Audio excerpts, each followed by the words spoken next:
What's going on? What's going on, everyone? How you doing? Welcome to Lapeef Sunday. Let me go ahead and introduce the crew. We got Straight Like That, Willie, Real Dope Pink, and me, myself, I'm Lapeef JR. Welcome to the Sunday show. How you gentlemen doing?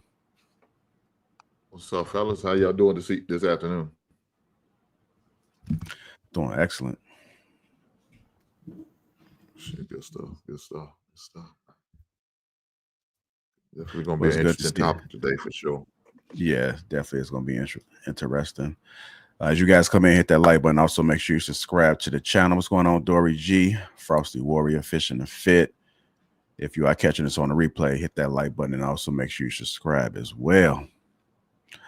So it is Sunday, man. It's fairly early for some folks. Who was it just dropped out? It was Willie. I'll wait till Willie come back before I play this clip. Any special plans today, man? Or you just trying to stay inside, Hank? No, man. Today's my beautiful wife's 51st birthday. Oh, yeah, so that's right. we kind of celebrated yesterday. Yeah, happy birthday to the missus, man. Yeah, shout out to her. Right on. So yeah, 51. What did you guys do? Well, we went out to eat dinner yesterday, hung out a little bit, but we're gonna do like them old people do and just go get some ice cream. Okay. At the ice cream parlor. That's old people shit. Yeah. I got you. Nothing wrong with that, man. Well, JR, you can relate being that you about 59 by now, because 3 years ago you was 56, now you 59. So yeah, man. I'm about to go ahead and file for Social Security, man. Before they run out or before it not exist anymore. So I think I read something said in 2028. We might not be getting none. Card too. All of that, man. All them discounts, man. Since I missed out on military, I'm gonna get all those senior citizen discounts. That's right. Try to take advantage of it. All right, let's go ahead and get this show started, man. Michelle Obama says she's so glad she never had a son with Barack. And then on the back end of this conversation, we're going to discuss this video from Tony Evans where he says God holds men to a higher standard. The clip has been circulating around. You guys know me. I like to get a little bit more context. Sometimes we see these clips and we run away with a false sense of understanding of what it actually meant. So I am going to play some of the clip before and a little bit of after as to what she said. And I'm going to see if you guys still have the same stance. So here we go, y'all. So we got to think about this because parenting is for, it ain't for everybody. It ain't for suckers. It's not for suckers. You got to be tough. You got to be.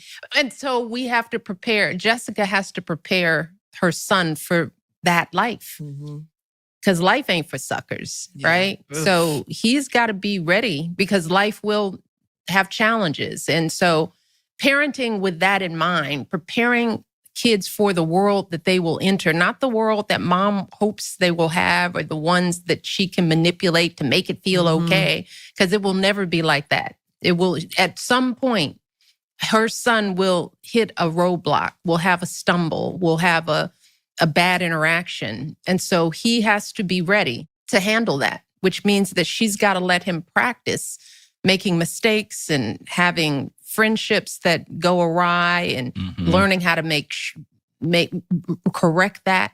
She's got to coach and advise. She can't live his life for him. And if she's thinking all along, I'm creating an adult, a full-blown adult in the world that's going to drive a car and have other kids and work a job and be somebody's neighbor. And he's going to be a man. And he's going to be a man in this world. He's not your little boy please, out in mothers, the world. Please make these men ready. Get them ready for hurt and disappointment and make them resilient. And you can't do that if you're monitoring his friends and, trying to interfere and make life easy for him at a young age because he won't be ready for what is inevitably out there. I don't care what race he is. He's going to be a man in the world and there will be hardships and disappointments and he's got to be ready. I know I do that with my girls. And people say mothers raise their girls and love their sons. And I'd say, love your son, but raise him too. Raise him to be as strong as he's going to have to be.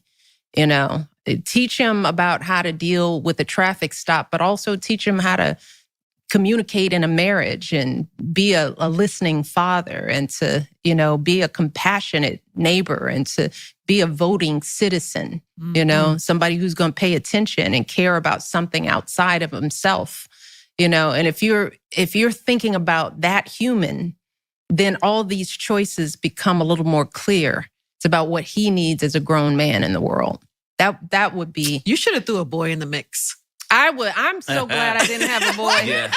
Because he would have been a Barack Obama. It's like baby Barack. It would have been amazing. Ooh, no, I would have felt for him. She just borrowed our boys. Yes, I got plenty. She always borrowed ours. I got plenty. That's funny. Well, what do you do? Do you think we gave enough tools? No, I think we gave too much. I think we went. No. Sorry if we took you on a whole roller coaster ride, Jessica. This was really good. We're so sorry. This is what I will say, and we don't know if Jessica's married or not. It's true. We didn't hear that part about it. But that's why we have wives, because you all know what you're talking about. Yeah, but y'all got to know something too. You got to contribute. Come on, dude. See, here's what happens when I get. That was uncalled for. That was double teamed. I'm sorry. You struck a nerve with both of us. All the guys in here, like, we both kind of leaned in. Try to be nice. It's like, yeah, don't put it all on us. Look what happens. It's like, that's why you have to know. Like, you watch yourself. Jessica, I hope this was helpful. All right, let's go ahead and get into it, man. I'm not sure if this change you guys' stances or not before actually seeing their entire conversation right there. William, I'm gonna have you go first, brother. What are your thoughts about what Michelle had to say? Do you think that she was disrespectful, what she said? Did the additional context seem to help and paint the picture differently? Do you think what she said was valuable for how we should raise our sons out here? What are your thoughts, sir? I think that the context, it makes a world of difference, because from the caption, you know, it sounds like she was acting like Matt Stafford's wife, you know, just another woman and saying something off the wall to embarrass her husband, irrespective of not thinking about his legacy or his viewpoint in the world. But for what she said, I understand. Like, it would have been hard for her to have a son whose dad is the most powerful man in the world. And then, like, the bar for that man would be set so high. And then for her and him as parents to have to raise him in the world that we're living in right now, that would have been difficult. If I wouldn't say it'd be impossible, but damn, it would have been really hard to give him an environment where he would end up being able to, you know, live up to his last name.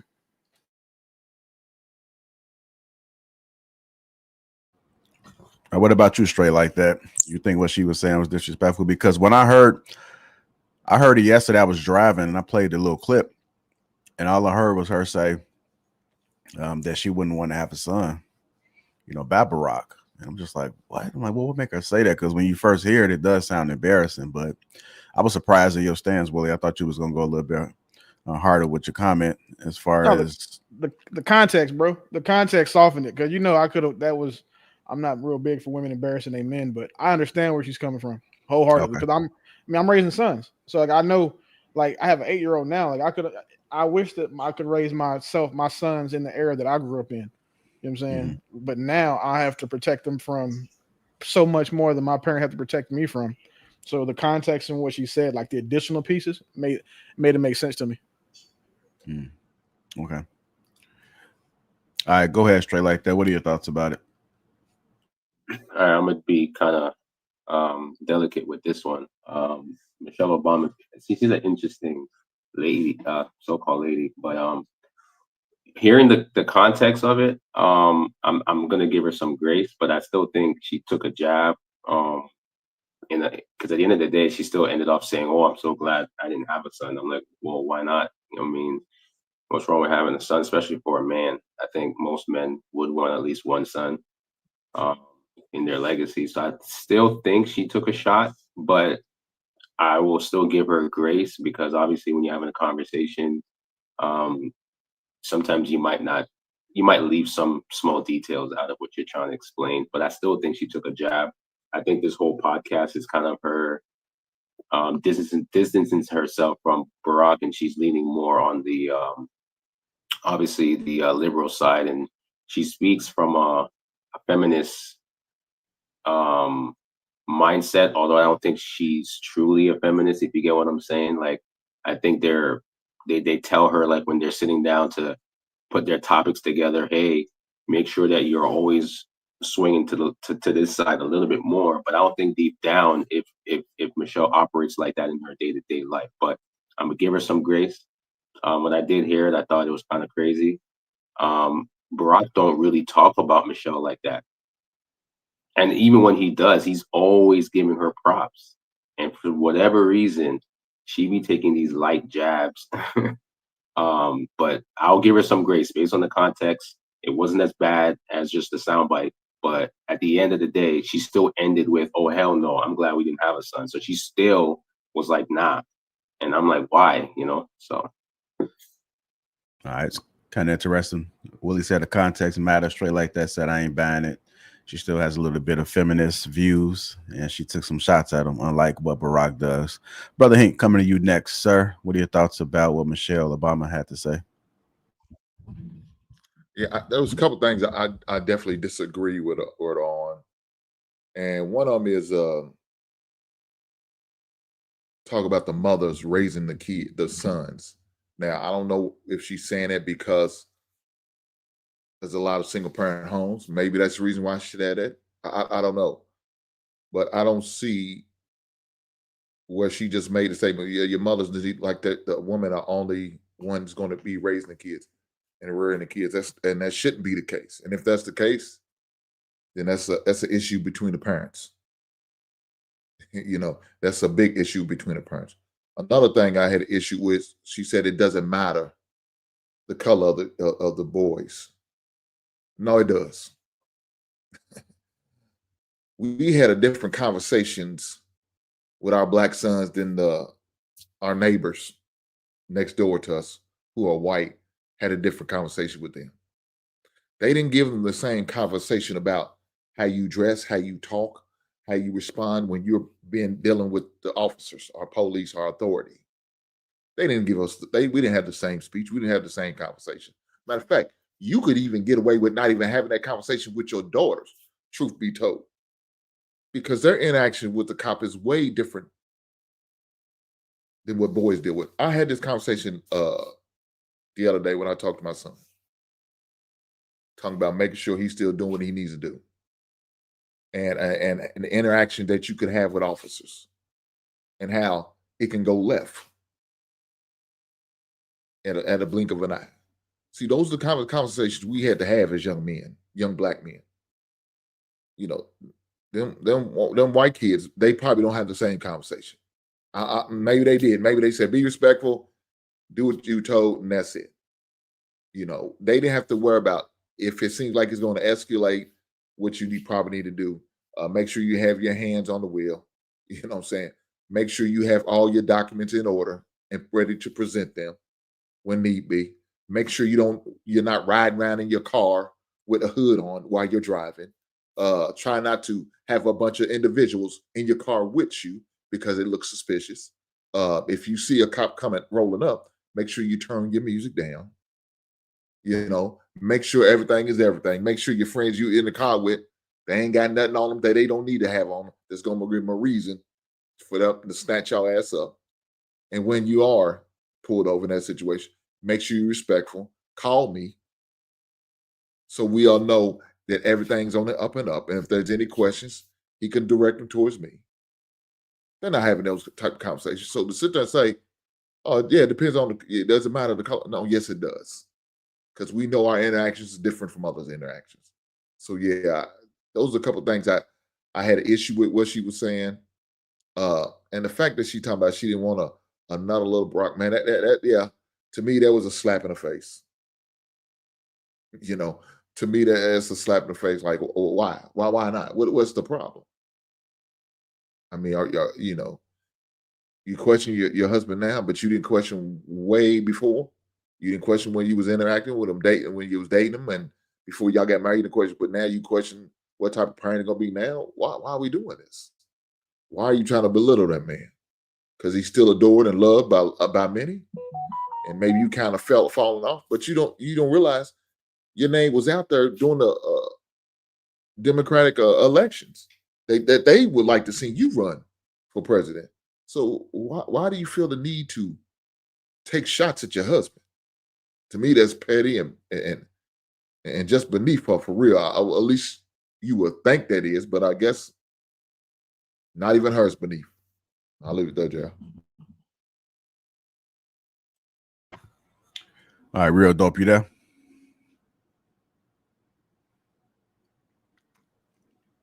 Real dope. Going once, going twice. You there?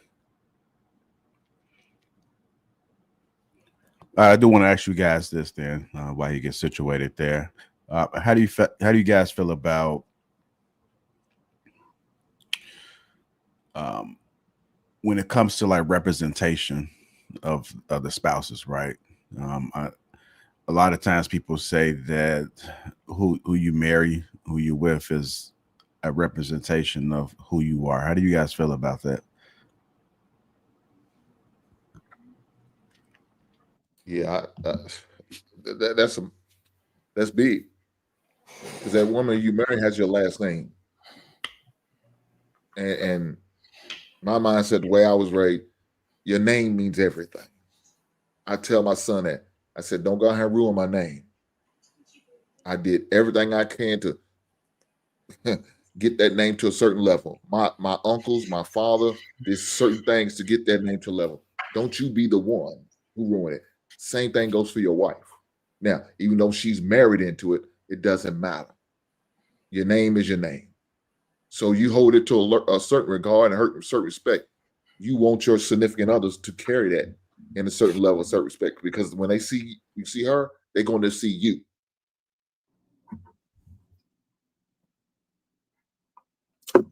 Actually, I think that marrying into a man's last name, I think that's even more of a bigger responsibility, marrying into it rather than just inheriting it, through your dad or like, your kids or whatever.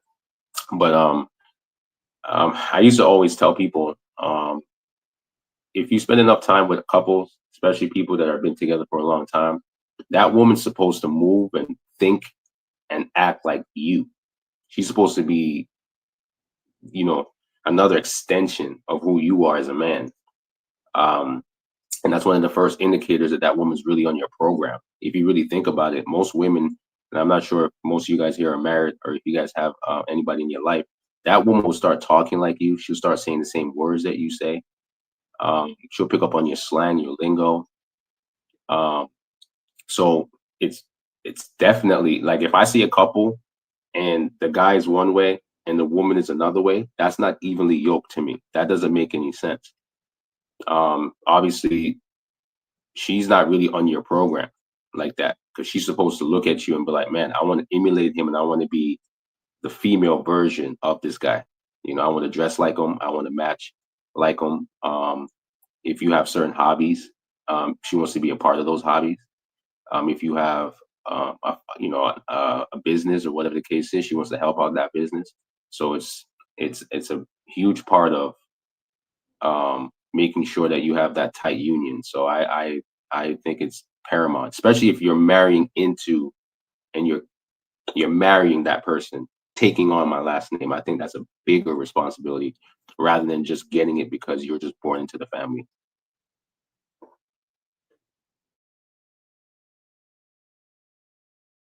All right, go ahead, Will. I know you want to say something.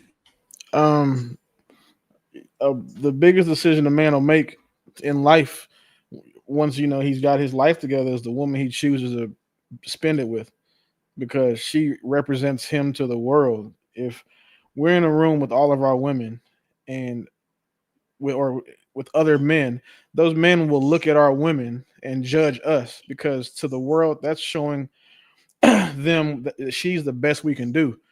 So if we out and you see your girl dressed we out and I see your girl dressed half-ass naked in everybody's face, smiling, cheesing, being social, we already gonna think she's choosing.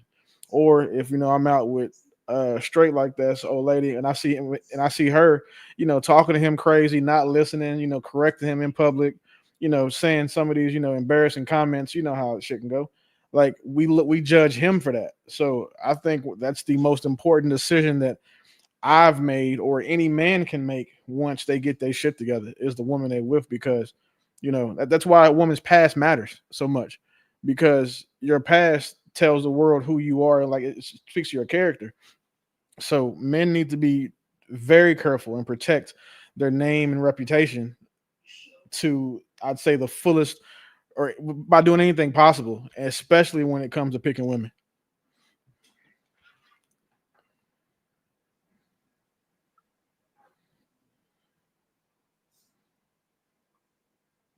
I just want to add to that real quick, JR, because I was just listening to Willie real quick. It reminds me one time when I was at Walmart, and I don't know what happened, but this guy was with his girl. They were at the register. I was like literally maybe I wasn't the next person right behind them, but there was somebody else in front of me. But for whatever reason, I just got into the line. I didn't know what was going on. But this woman was tripping, cussing the cashier, going off about this and that. And then the man comes over and he's trying to help her. So he's there saying, "Baby, I got it." And she's like, "Oh, you weren't trying to, oh, you didn't got it. An hour ago when we were, and she was bringing up some other situation, like berating him, whatever the case was." And I honestly felt in my spirit to go and say something to this guy, like, "Bro, why you letting this woman talk to you like that?" But then I realized, hey, that's not my fight. That's his lady. You see what I'm saying? So just small things like that Willie mentions, like how she talks to you in public, how she talks to her friends about you also. You see what I'm saying? All those things come with it. So yeah, it's crazy. And I think I think Willie brought up a good point. You got to think too, man. Sometimes these, like even the viewpoints that women have or express online, that's another thing. Like, look at a lot of these female content creators, and then like the conversations they're having and the way they're having these conversations with men. It tells you a lot about their husbands at home, because that man chose that woman. Or furthermore, you just look like in some of the comment sections on like these, you can tell a lot about, like, I'm saying, about the men who deal with these women. Like, and it's unfortunate because the majority of the time you're never impressed by, I'm saying, like, damn, she's gonna be a good woman, or damn, her dude is lucky. 9 times out of 10, once we have these reactions or interactions with these women, we're like, man, we know your dude's a sucker because he's dealing with you. Like, if he's willing to put up with you, you know he's sorry or he's soft because he's dealing with you. Solid men, strong men don't pick hard, combative, disrespectful women. And like you just said, bro, in the store, I mean, that's his daddy fault, because only the first person to teach you what to expect from a woman should be your father. Daddy might be his father might be one of those guys too. And I always wonder, it always perplexes me. I always wonder, I'm saying to myself, and it's so funny, some of these dudes that I see, some of the women that they're with is not even physically on their level. Like, the guy could go out there and get something better than the woman that he's allowing to cuss him. And now I'm not using the physical as I'm not going to just judge it based on the physical outlook. The only reason why that comes into play for me is because that's the first thing a woman does when she's upset with you, right? She'll tell you how many dudes are in her DMs. She'll withhold sex, and things of that nature. So they always throw it to how they physically think, how they look. And I'm saying to her, no, this guy, if he really wanted to, can go out there and get something a little bit better than you physically. But you're over here disrespecting him. And I don't understand why. But then again, to your point, it's him. That's just how I look at it. I'm not going to really judge the woman too much, although I think she should have a certain level of decorum. I got to look at him, because I'm like, if my woman ever tried to do that to me in a store, I'm either going to ask her to come outside, and if she doesn't come with me, then I'm just going to leave. Like, I'm literally just going to leave, and I'm not paying for nothing. What about when like, I think there's a piece that we miss, is that women are so comfortable talking crazy to men because men are used to be taught, like, you don't hit women. So they feel like there's no danger there. If Hink was in a store talking to you like that, there's an inherent threat of violence between you two as men. That's the problem that I also have. Women try to play with that, oh, I'm a woman, so you can't hit me thing. And that's not something that I teach my sons. And that's not something that I think that we need to uphold. I don't think that we need to keep telling dudes that it's never okay to defend yourself or treat women the way they act. Because if a woman, like, women hide behind the fact that, this chivalry, gentleman thing, like men don't hit girls. If you want a man to continue to treat you as a man, you have to present yourself as a woman. And all that combative stuff that you were just talking about, she presented herself as a man. So I wouldn't tell anybody in a relationship to do that, because the difference between slapping the shit out of somebody being disrespectful in a relationship and slapping the shit out of a random stranger in Target is, I'm saying, the romantic relationship. And if you had a relationship with them, then you're going to catch a DV charge.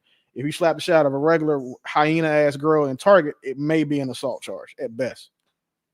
Well, yeah. I got a question. I got a question for you. Like, is it disrespect? Is it disrespect when a wife publicly challenges her husband? Yes. Or is it just honesty? Yes. You don't like. I would never correct my woman in public, like, because there's no. It's almost impossible for the average person, at the way in which we communicate, to correct someone respectfully, and it not. We see 100% respectfully. So my wife could be outside, or my old lady could be outside telling people like, yeah, 2 + 2 is 5. I'm cool, laugh. It's a joke, but when we get in the car, I'm like, hey, you can't be saying silly shit like that in public. But like, you I don't say praise in public, but you coach in private.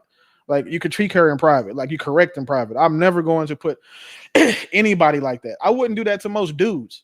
If we was out and say you said something, I'm saying, in some girls, I'm not gonna correct what you said. Like, there's no point, because one, it can look like I'm trying to, be a hater, and then two, it's just disrespectful. It's a time and place for everything, and you should never correct your partner in the front of other people. That should be a one-on-one conversation.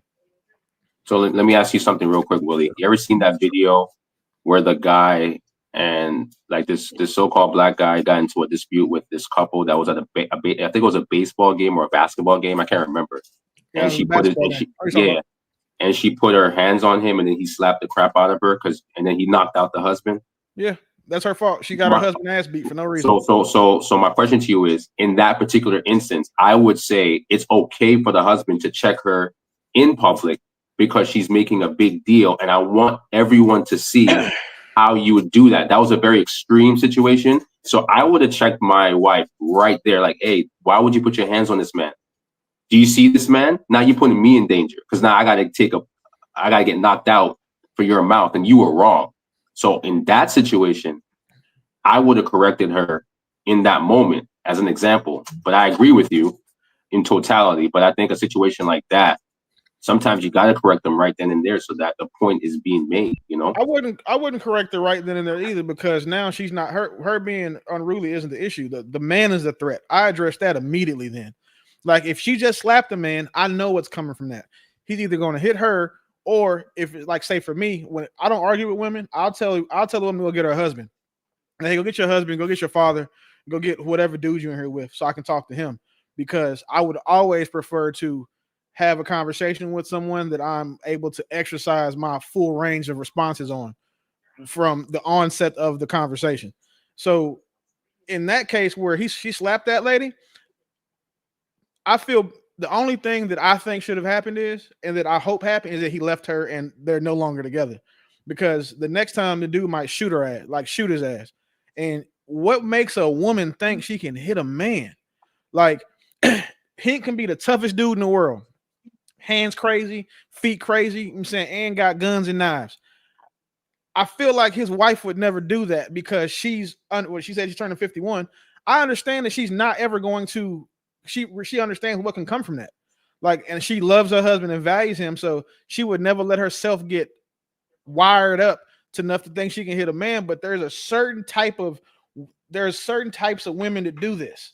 Like, and we've had them on the show before. Like, we the hyena girl. Like, you could tell she the type that she'll try to fight a dude and then play the victim when she's saying she get beat up.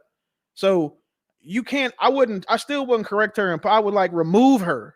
Like, I'm gonna have to fight the dude, obviously, because my girl just slapped his ass. I understand that, but After that fight happens, I remove her and still correct her in private, and then also terminate that relationship because I'm not going to be with someone who is going to put me in danger. Because then what if she slaps a nigga that works at Target, and next time I go in Target and he sees her and he decides to shoot us both? I have no idea. I just got shot in the ass behind some shit I'm not even aware about. You see what I'm saying? So those types of women you can't stay with. Go ahead, So Hank. let me say this. What'd you say, Joe? I was just saying, go ahead. If is it disrespect when a wife publicly challenges her husband? Yes, for sure. And even when you consider it in private, I don't do it in front of the kids. Don't do it in front of nobody. Make sure it's one-on-one. So if that means y'all need to go to the bedroom, I go sit in the car, handle it right then and there, squash it, act like nothing ever happened as soon as you walk it through them doors of the house so your kids don't see the dysfunction or any issues at all. That's what I would recommend. Now, straight like that, what you talking about is something what I consider going off the rails. Now, if it goes off the rails like that, yeah, I will publicly scold her in that situation. Now, in a situation I think Willie was talking about, I'm gonna apologize to the man. And whatever goes from her, if he decides he still wants to fight me, then so be it. But I'm gonna apologize to that man because that man was done wrong. And my wife was dead wrong for doing some bullshit like that, putting hands on slapping that man like that. I'm gonna apologize to that man because that's first thing first, out of respect for that man, and that's what he least deserved. Now, if he decide he still want to swing, then we're gonna have to go toe to toe, and we'll go from the shoulders from there.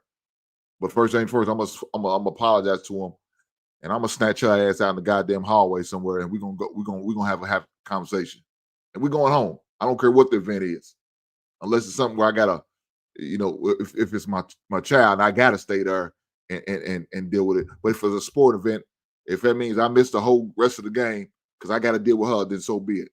But it has to be addressed. And I'm gonna say it right now. Once we get in that car behind them closed door, she gonna get all this smoke all the way home. If that means I have to drive an hour to 2 hours, for 2 hours, she gonna get all I got to say. First of all, you made me miss the goddamn game. Next thing, you disrespect this man and got into a fight. What if that shit went all the way left? Then what? Your ass in county jail in a different county or in a different state that we have no jurisdiction around. Now I gotta get legal representation in another state because you want to act a goddamn fool. What the fuck for? Because he bumped into you? Because he spilled the beer? Is it worth it? No, it's not.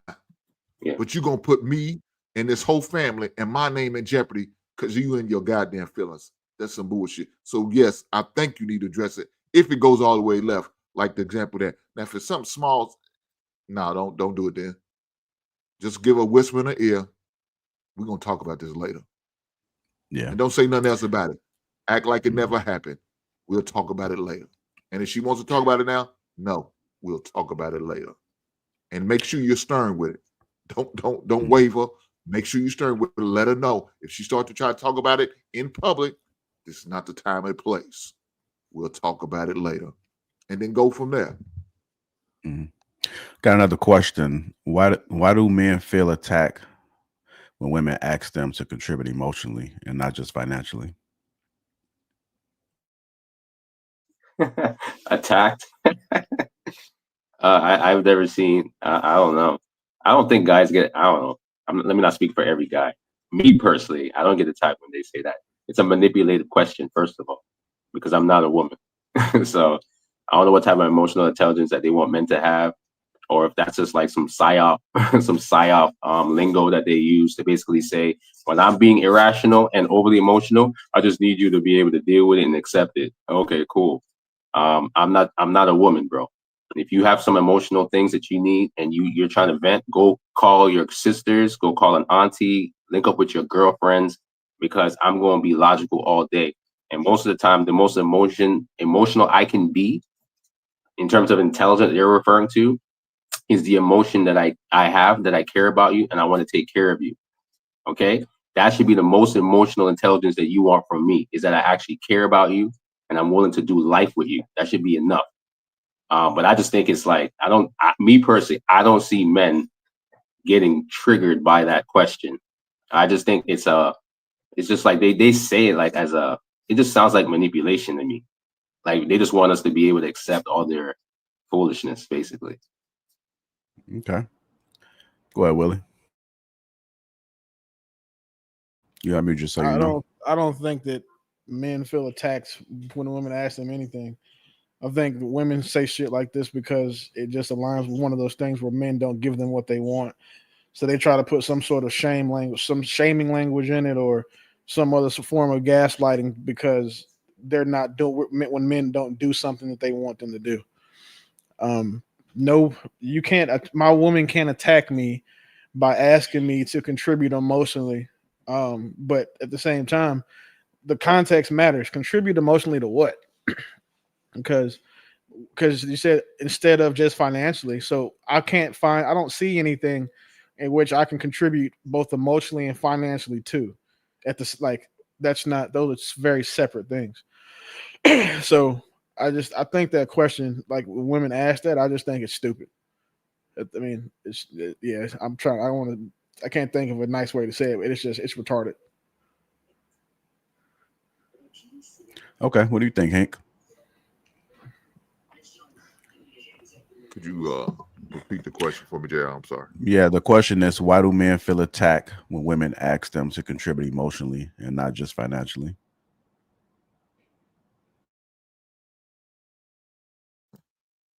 First things first, why is she asking me that question about contributing emotionally? I mean, I don't make sense. I'm already doing that when I told you I do, and I've been doing it ever since. You know, I So make Hank, sure I don't think express it's myself. necessarily. So I don't think it's necessary from your wife, but I mean, think about even like the pop the balloon shows, right? When women Okay. ask for men to be like emotionally intelligent, or even on some of the panels, right? They'll say men just kind of disregard women's emotion, and you'll see you'll see men fire back because they probably don't want to hear suggestions like what Straight Like That said, that sometimes women are just saying that just to maybe avoid some accountability, or maybe not want to hear what the guy has to say. They'll throw it on them, that label on him, and say that he's not emotionally intelligent.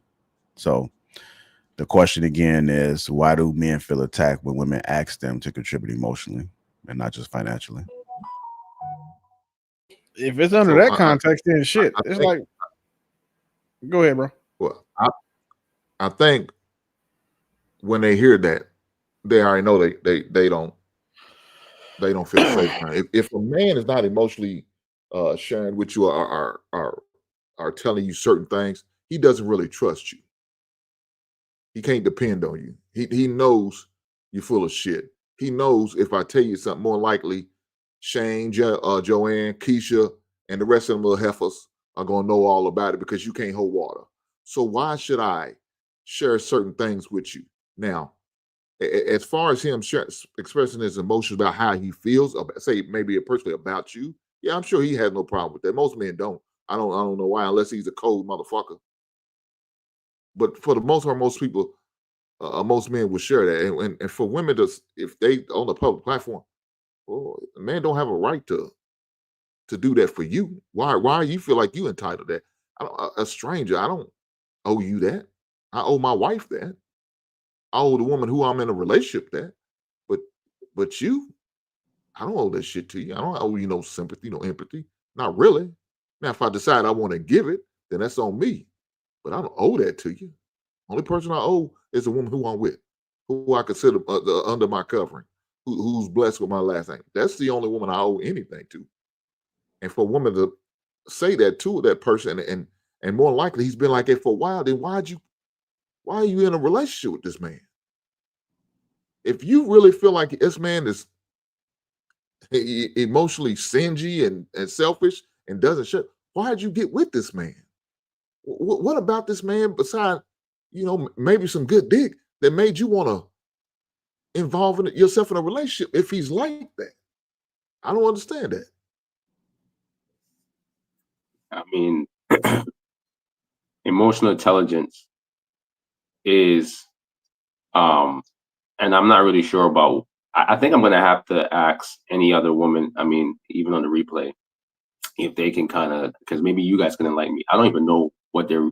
From what I heard, what they're trying to say is, if I act crazy, if I do something emotionally, right, or if I do something illogical, your emotional intelligence would say, hey, not a big deal, and just let me get away with it. I mean, that's what I think they're saying. But if somebody could tell me what they mean by it, I don't know. That's just what I get from it, just based on how they use it, right?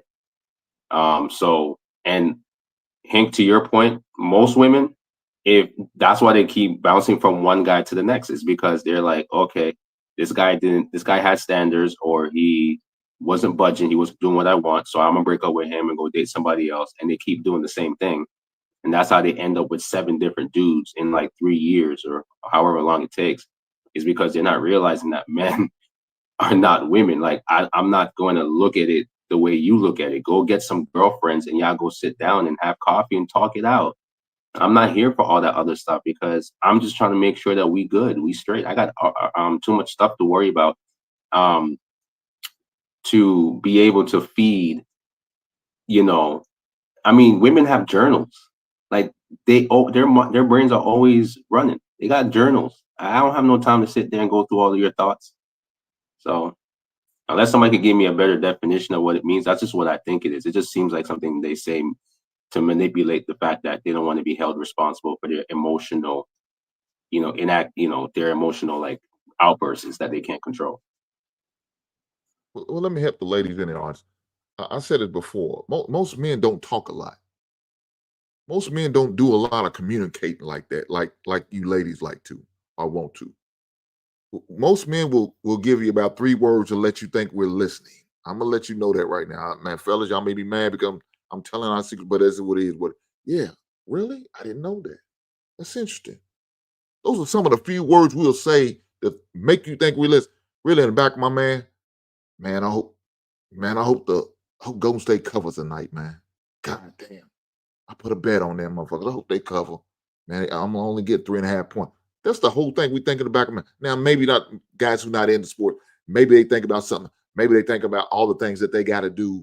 Once this conversation is done, I can move on. I could get started on my assignment that I supposed to been done 2 weeks ago that I kept putting it off. I got some yard work to do. Man, I'd rather be outside cutting grass with a goddamn pair of scissors than having this goddamn conversation. But I know my woman needs this, and she needs me to be emotionally available right now. So I'm suffering through this goddamn conversation that I really don't want to have. I really wish she would take her ass in the goddamn kitchen and start cooking me some goddamn chicken. But instead, I got to have this useless conversation that she wants. That's what we're thinking, ladies. We're not saying it. We're not going to tell you we're thinking that. Back of my mind. That's what we're thinking about. But somehow, some way, we're going to get through it. Now, we're here about every 5 words we'll hear from you, and then we'll throw out one of the key words. Really? I didn't know that. Is that what she did? Man, how did you feel about it? And then you'll start rambling on for another 20 minutes because we know what to say, just to make you feel better at the end of the day. Facts. I did want to bring this up. Teresa says, wow, I thought all podcasts would discuss what has happened and what will happen to us. Stop discussing this nonsense. It's not nonsense, but just to let you know, on the back end, we will be discussing it. We discussed it before we even started the show, what was going on. And I do plan on speaking on this on the back end of this conversation, because I do think it is important. So if you stick around or you want to come back, feel free to come up and participate and join, because it's definitely a needed discussion, and we will get to it on the back end of this conversation. If you haven't already, hit that like button. Also, make sure you subscribe to the channel. I do got one more question I'm going to ask you guys, and then we'll go ahead and move on to this God holding men to a higher standard. But do some men joke their way out of accountability to avoid looking weak in front of other men? Do some men joke their way out of accountability to avoid looking weak in front of other men? Do you have an example, JR? What do you mean by that? Like, do you have an example? An example will probably be on a panel. Maybe they may ask the question of, maybe a woman might ask the question, like, when did you lose your virginity? Or how many bodies do you have? Or did you have sex with your wife on the first night? And maybe they may jokingly avoid it and then throw it back at it. But just in general, like, men are always highlighting accountability, but some people, and again, these are questions that some people either submit to me or I've come across and want me to ask, because they feel like they want to present themselves to be stronger in front of other men. So do men joke their way out of accountability to avoid looking weak in front of other men? Yeah, and now that you gave an example, I think it's a good example. Yeah, we've seen it before. You know, they're nervous. They don't really know what to say. And, you know, for me, I wouldn't say anything. If I don't know, I just don't say shit. There's no need of you trying to say something stupid and just, no, that's not it. If you just don't know, just be honest, man. Look, man, nobody knows everything. You don't. And there's nothing wrong with that. Nothing wrong with you not just having a conversation, you having a conversation, and you just don't know the answer. Man, say, hey, man, I don't know. But guess what? I'm here. I'm here to learn. I'm here to listen. I'll pay attention. There's nothing wrong with that. To me, I can respect a man who says some shit like that. Now you start throwing jokes and trying to, you know, say some shit, you know nothing about it. Yeah, cat's gonna see right through that bullshit. And I believe men do that for sure. You know what I'm saying? They don't want to come up with the answer. They don't have the answer. Or are they gonna feel like, man, they gonna look at me as weak if I do tell the truth? No, dog, we're not. We're not. Now, once you start joking and making excuses, for me, that I'm gonna look at you like you're weak. No, you just don't know, and that's okay. But just say that, and we'll move from there. All right, Willie, I was trying to read your face, man. I don't know how you feel about this question, but what are your thoughts? It's these men in general know there's a certain type of man that does this, but I don't really think that we need to speak for them, because that group of men don't respect and women don't seek. So, you know, how they're being represented and their behavior really shouldn't have any bearing on the trajectory of this conversation. I don't think any of us will respect a man who does that. I don't think any of us on the panel do that. And I don't think that any of us have men around us that are weak or soft like that. And I don't like giving light or effort to discuss these men who conduct themselves that way. That's not how a masculine man acts. That's not how, you know, a respectable man would act either. So I just don't really feel a way about it either, because again, I don't worry about or care about weak, soft men. All right, go straight like that. So I'm gonna say, yeah, I'm pretty sure some men do that. I'm pretty sure some men do that, but to Willie's point, I mean, it is what it is. If you don't know something, or if someone proposes a question to you and you don't have the answer for it, to make a joke or to be flippant about it and not give a response, I mean, it's kind of corny. It's like, if you don't know, you don't know. But to your question, JR, I think some men do it. I wouldn't say that's in totality. And if a guy has to resort to something like that, then it's kind of lets me know that, you know, you're not really, like, what else about your life or what you represent is also a joke or fake. So that's why, for me personally, like, if a guy's coming online and he's talking about marriage, I tend not to listen to him in totality, because you're not married. But then you're also cussing women, talking about how they're not married. So that it's kind of, you can have an opinion on marriage, but you're not an expert on marriage because you're not doing it yourself, but you could have an opinion on it. So I'm always mindful of that.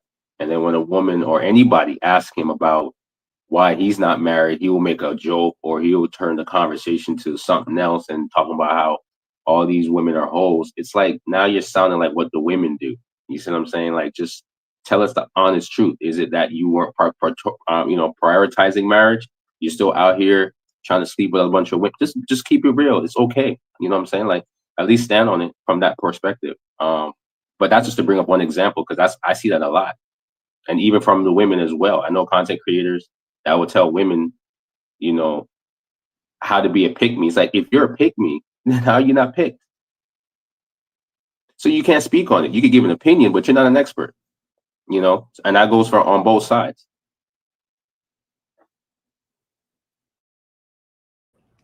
All right.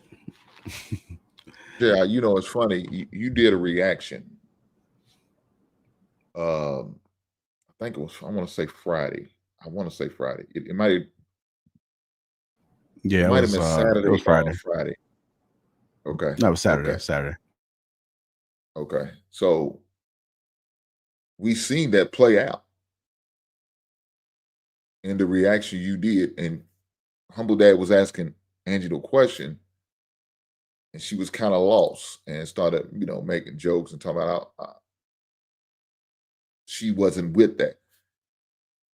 I'm like, okay, that's an example of what I believe, but it was just not the men, but it was a woman doing the same thing, kind of making a slight of it, situation, talking about make it look like she was really understanding, but I don't think she did. I don't think she got it. Now, of course, she after he kind of watered it down and walked her down a little bit and helped her out, still don't think she got it. I don't, but I think he kind of took the heat off of it when he asked Aisha. And to me, that was an example, I think, of somebody making a light of the situation, a joke of the situation, is what she tried to do to make it look like she knew what he was talking about, but she really didn't. Do you remember that clip, what I'm talking about? Yeah, I remember the clip I reacted to. I don't think everybody else does, though. So they're probably like, what are you talking about? Yeah. I'm gonna leave it Yeah. alone. I'm gonna leave it alone. Yeah, I remember the clip. I mean, I think Straight Like That was on there. It was one of the Wednesday shows that we did. And HD was on there. They had a back and forth dialogue. And in real time, a lot of times we see how conversations go online. They typically go the same way in person as well. Where you'll have people who are not, they listening to respond. They're listening for certain things, or they already have an idea of what you're going to say. So they're not going to really listen to you fully. And I think a lot of times that happens when we communicate with one another, is that nobody's listening. And so then we have this friction and we don't seek the understanding. So that's all what it really was. I think he asked some questions, and and even on the panel, people are trying to figure out why you're asking these questions. And typically it's to get to the root of the problem. I mean, sometimes there may be some other agendas in there, but it's just a whole communication thing. But I don't want to bring it up because nobody really knows what we're talking about. Okay. So we kind of move on from it. If you guys haven't already, hit that like button. Also, make sure you subscribe to the channel. We're going to move on to this next topic, which is God holds men to a higher standard. I'm going to play this clip, and then we'll go ahead and react to it. You good, Willie? All right, here we go. I create Adam and Eve at the same time. Hold on, I hate when I do this. Let me take this one off first, and then let me bring this one up. Here we go. I create Adam and Eve at the same time. He created Adam first, gave Adam his responsibility, gave Adam his word, because God holds men responsible first. When men abandon their lead responsibility, women are critical, they're essential. He uses easier kenigdo. She's an essential collaborator. But when mankind fell, God didn't come and say, Adam and Eve, where are y'all? He said, Adam, where are you? The Bible says in Adam all die, not in Adam and Eve all die. Wow.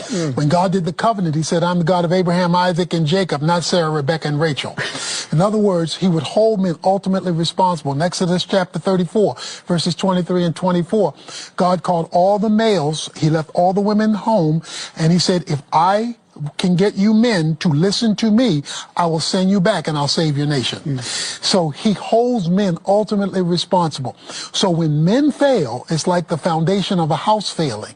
The other parts are critical, but the stability of the other parts are dependent upon the solid foundation. Foundations don't have to be pretty, but they better be strong. So God is calling men to be strong so that everything else, family, churches, and culture, can be built on their strength. Because if not, then we're calling on women to be women and men. And God is not calling on them to be both. He's calling on us to be men. All right. Willie put it in the chat. Mr. Oakcliffe himself, Tony Evans, I've visited your church a few times. Yeah, that's my pastor, bro. That's who baptized me. So Okay. like back in the day, so like that's wild to see him. Yeah, that's a super small world. I don't Yeah. really, I Well, don't do you have think any. you think you need to put you up underwater again with your heathenist ways? No, because I'm not a heathen, man. I'm just myself. I don't have too many heathen ways. I mean, I could be a lot worse. Yeah. Like I know that's right, though. people need to be happy that I'm not in the outside in these streets and that I'm at home, stable, enjoying my life and my woman. Because yeah, but I don't have any real pushback for what he said. I mean, I've always felt that way. That's why I think that men and women will never be equal because we're held to a higher standard. I think at best we can make sure that women are equitable, but we'll never be equal to them because at the end of the day, everything falls on us. And that's why I think men should be responsible for women because you can't be responsible for something you can't be accountable for something that you're not responsible for, or that you also don't have authority over. So I don't have any pushback for that. And then two, out of respect for Pastor Evans, one of the things that I like about the way that has these types of conversations, even when he preaches, is that he's always been pro men being in charge, men being leaders, men being the one that God calls on, right? And as much as I'm not a biblical person, whatever, like having an understanding the Bible, having read the Bible, once from a standpoint of trying to learn it, and then two, just as a book, a lot of the stuff that his knowledge of the sayings in the Bible is super impressive. And the way that he can tie a lot of those things to conversation we're having now, like men being men being leaders and all of that, I love it. OTC in the chat says he says he's dumb. He said women are not the kids; they are accountable for themselves. Well, I mean, cool. I had a father that taught me different. I think that's also a different viewpoint of the world, saying that women can't do anything by themselves. And if you look at it, this is super hot take, right? Women wouldn't even have rights if men didn't allow it, because if men chose to, they could take everything from them. Anytime there's a woman needs protection, it's men who are called to protect them. It's men who are called to enforce those rights. Nobody wants a female police officer coming to their house when someone breaks in. They want two big, strong ass men to come up with guns and eliminate whatever the threat is. So to say that women are responsible for themselves, women can be responsible adults, as they all should be. But at the end of the day, the world that women live in now was created for them by men. Real quick, JR, can I address what that brother just said in the comment? Yeah, OT. Yeah. Yeah. I'm not really sure what he meant by that, but when I hear a guy say something like that, it sounds like he's afraid of his responsibility. Like he like, of course, men are responsible for women. I mean, yeah, that comment sounds like he doesn't want the burden, or the responsibility to take care of. And now, granted, the scripture that brother, that pastor, and I, by the way, I agree with him. I agree with his positioning, but I'm gonna speak on the other side of it as well, if you allow me to. But just to address the comment real quick and to tie it into what the pastor said. If like, okay, so when your wife cheats, if your wife cheats, is that your fault?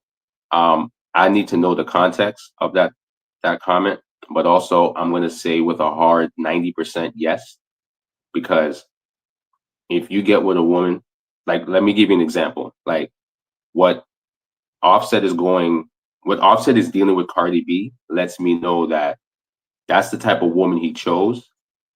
And then for her to be doing what she's doing, regardless of whatever it is that he did or her issue with him, the fact that she's so public about it to embarrass him, that's because it speaks to the type of man he is.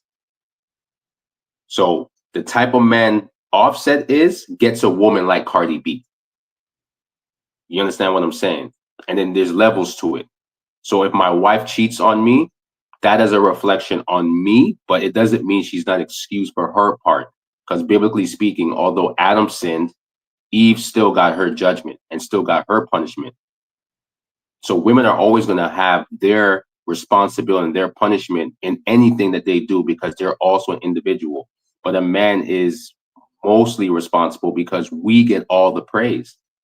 We get all the glory. We wear the crown, you know, essentially, right? But it comes with work, right? And women can't do what men can do. It's a lot of selfless things that we do. Just to speak on it real quick, but I want to also give a second point to it, but I'll wait until Hank goes and then I'll double back.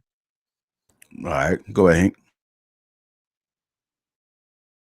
So I always believed in there's a hierarchy, and I preach it in my own home. Yeah, I'm responsible, but I'm also going to take the credit when everything is going good too. I'll take the responsibility like as a quarterback of this team. When we win that Super Bowl, you give me my props. You give me my credit. You give me my due. I accept all of that. I have no problem with that. If my wife acts out of line, I'm going to take responsibility. But then I'm going to have a conversation with this woman on the back end. Why are you out here acting like this? Why are you moving and operate like this? You carry responsibility of my name. And so if that's the case, I need for you to act accordingly. Don't be out here acting foolish like some of you heifers in the chat. Y'all ain't got a man. That's why y'all can act and carry on. Y'all don't care about your image. Because if you did, as a married woman, you wouldn't be walking and talking and moving like this. But you're not covered. And I see why. Because you hoes don't deserve to be covered. You deserve to be letting that rainwater fall up in your face. You deserve whatever things comes your way. It's not Hink's responsibility to protect every woman. I'm protecting Mrs. Hink and my family. Those are women I need to be taken care of.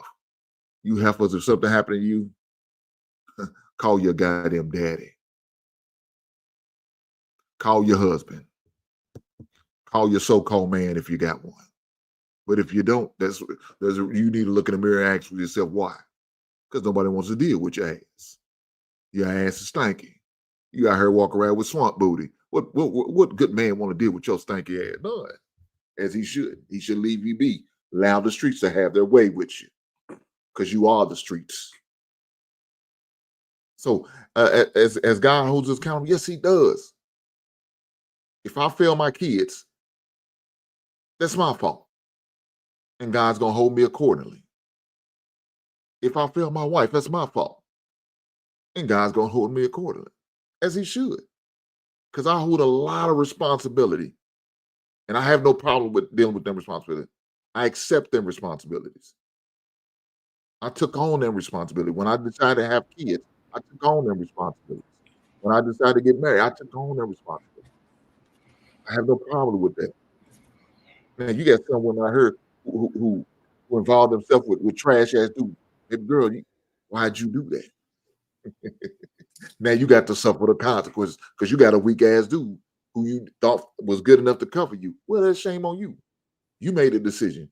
You seen it early on in the relationship that he wasn't a good ass dude. You seen it early on in the relationship that he was a stand-up dude. He's not going to protect you emotionally, physically, and financially. You knew that. But yet you still get with him. Then suffer all the consequences that comes your way then. I'll leave it there. And what's going on? Go ahead, straight.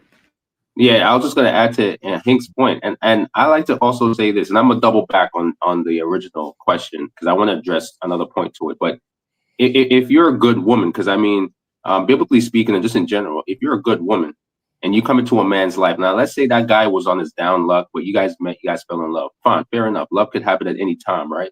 Any time period. But if you're a good woman, that brother really rocks with you that way, and you're a good woman, why is this guy still a bum after 5 years? Like, why is he not becoming the type of man? I mean, one of the things women like to say is behind every strong, good man is a good woman. Well, if you're a good woman and you're with a guy for 5 years and he's still no good, then can we look at you and your contribution in his life? Because to me personally, it don't make no sense if two people come together and both of you can't elevate each other at the same time. You get what I'm saying? Now, to address the second point to what the pastor was bringing out, I would also add in the conversation that in the society that we're living with, I think men should take most of the responsibility, which is why I think as men, we should have a standard so that way we can cut some of this stuff out, right? If we really want women to respect us, then we have to put parameters and stop just allowing women to run amok based on just their sex. Because I understand that we all want to blow backs out and we all want to have a good time. I'm a dude. I love women like that. I get it. But I have a standard. You know, a woman's body and sex it doesn't trump my self-worth and my self-respect and what I got going. It doesn't trump that. I come first in terms of what I set the bar at. Then after that, I will, you know, once I know I've established myself with that young lady, then after that, I can focus on all the other romantic stuff. But I think as men, we have to have a standard. Like, are we messing with these women or are we not messing with these women? And it has to be across the board. And on the flip side, in this generation, just like Eve, her husband told her, don't eat of the fruit. She did it anyway. So the issue in our society is that women, although we're most responsible, they want all the glory, but none of the responsibility. They want all the independence, but you pay the bill. And I save my money. You know, so I think there's another side to the conversation that, yes, while men are responsible, and right now we're trying to basically take back that leadership. My bad, guys.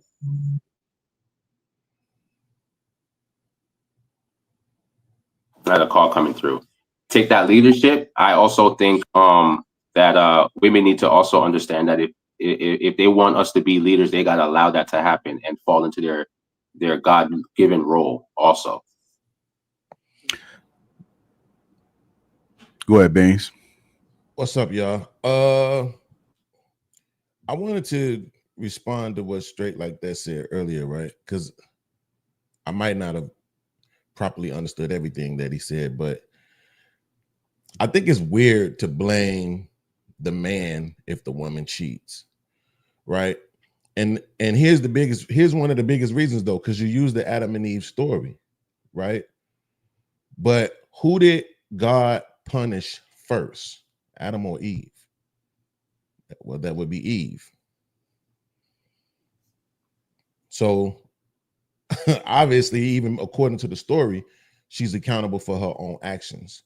He didn't punish Adam for Eve's actions. He punished Eve for Eve's actions. Looks like you want to respond. Go ahead. To give you some context to what I said was, I don't think a woman is not responsible for her cheating. What I was saying was, and I used the Offset and Cardi B example, and I can have many others. But in general, if you're choosing a woman that would cheat on you, I'm not saying that all of that responsibility is on the man. I'm saying you have to take some, though. You have to take some, because for whatever reason, you're dealing with a woman that cheated on you. Now, I don't have context to the cheating. If I had more of because not all cheating is equal, right? Mm-hmm. So it depends on how that story goes or what the. Yeah, I just think so. A lot of times, to me, in my opinion, when we make statements, we have to be speaking either matter-of-factly or in general, right? So either absolute or in general. So either way, to me, I think it's problematic, whether you're speaking from an absolute perspective or from a general perspective, to even associate blame at all with the man. Like you could say, oh, he didn't get his stuff together. And why is that a reason to cheat? Like whatever reason you have, if he was beating on her, and why is that a reason to cheat? Like outside of him cheating, what reason could she necessarily have to cheat that would be directly his fault? To me, there's nothing that you can come up with because there's other options besides that, which is leaving. Well, biblically speaking, oh shit, I think I'm frozen. Yeah. But real quick, why can we acknowledge the fact that people don't cheat on people that are worth being faithful to? I don't understand how people think that like there is no culpability for both sides and when someone cheats. And I say that because of this point. if say Beans, you just said that he was beating on her, so he cheated, or so she cheated, right? Him beating on her is her catalyst for her making the decision to cheat. The thing is that we also have to acknowledge the fact that if you are worth it to your partner, they're not going to cheat on you. If you are not worth it to your partner, or excuse me, worth being faithful to, they will. There's nothing wrong with that. And I think that people, when they hear stuff like that, they think that, okay, well, he's saying that I'm not worthy. And that's fine, because you weren't worth it to the person that cheated on you. Because if you were worth it to that person, they wouldn't have done it, because they know that they could lose you that way. So I don't have an issue with blaming men for a woman cheating, because he has a part to play in that, especially if we're going to say that some of these reasons are the reason why someone will cheat. A woman withholding sex, so a guy goes out and gets it somewhere else, right? The reason he withheld sex was because she wasn't giving it to him, so she wasn't worth being faithful to because she was withholding sex. He wasn't worth being faithful to because he's beating her ass. Like, I don't have an issue with taking responsibility for that. If my woman cheats on me, there is something that I've done to make her do that, to make it make sense for her to do that. And again, for the majority of men, I don't think women cheat as easily as men do, because unless you're saying you married to a hoe, and then we don't care. I mean, hoes are going to be hoes. But I don't think that a guy can go out and fuck 10 other girls and still love his wife to death. He was just out there using their bodies as, sex dolls. All they have to do is, be a life-size sex doll, take dick and instruction, and he can go back home and not give two shits about them. A woman on average is not going to be able to go out here and fuck one dude and do all of that shit and then still come back home and love her man the same. So I'm not sure if you listening to everything that you're saying, but if you think about it, you just on one hand said that a man can go out and sleep with a whole bunch of women and not care about it, which means that if he's cheating on his woman, it ain't because she deserves it. No, not because she deserves it. It's because he's not worth being faithful to. I'm not saying she deserves anything. That part, that's not my argument. So I would argue that those are the same things, right? That deserve, and the definition of deserve would be unworthy, right, of being faithful to, based on the conversation that we're having, right? But I'm saying, like, she's unworthy of being faithful to. To me, that's a contradiction. It's either he does it because he's making his own mind up. He has his own desires, his own choices. It has nothing to do with her, and he can do it and not care about them women at all and still feel like he respects, values, and loves his woman. Or she's just so worthy of being cheated on that he doesn't have any choice over the matter. He has to cheat on her because that's what her vibe is. Like, I think the disconnect is the reason why he's doing it, right? The reason why the man did it, he can do it and still love his wife, but that doesn't mean that he finds her valuable. She's not worth enough for him not to do it. I'm not saying that there is no sort of onus or decision making that he has to make. What I'm simply saying is that a guy can go out and sleep with another woman and still feel to himself that, hey, I can go back. It's not going to affect my home. But that doesn't negate the fact that he is still saying that she was not worth being faithful to. Those are two separate things to me. I'm never going to justify cheating. But I can't understand things. For example, I don't understand men putting their hands on women in relationships. But for example, listen to what happened with Chris Brown and Rihanna. I understand why he beat her ass in that car. I understand now that we know what happened. I understand it. I don't condone it, though. It's never something I'm going to say is okay. But I can understand why men and women cheat. I can, simply because there's circumstances that people become in where they get to a point where they're saying, well, damn, if I'm not going to get what I want from this person, I don't have to leave. I can just go do my own thing and then get that 20% somewhere else and come back over here and get the 80 that I've been getting from her. That's all I'm saying. I'm not trying to absolve either side, but I am saying that I understand why it happens. Yeah, let's just say, so that we don't get caught in a loop, that I grant you that there's at least one person in the world who moves the way you're saying. What I'm saying is, in general, I don't think that's the truth, right? Like, mentally, as a man, you have all these men telling women that they're biologically wired to sleep with more than one woman.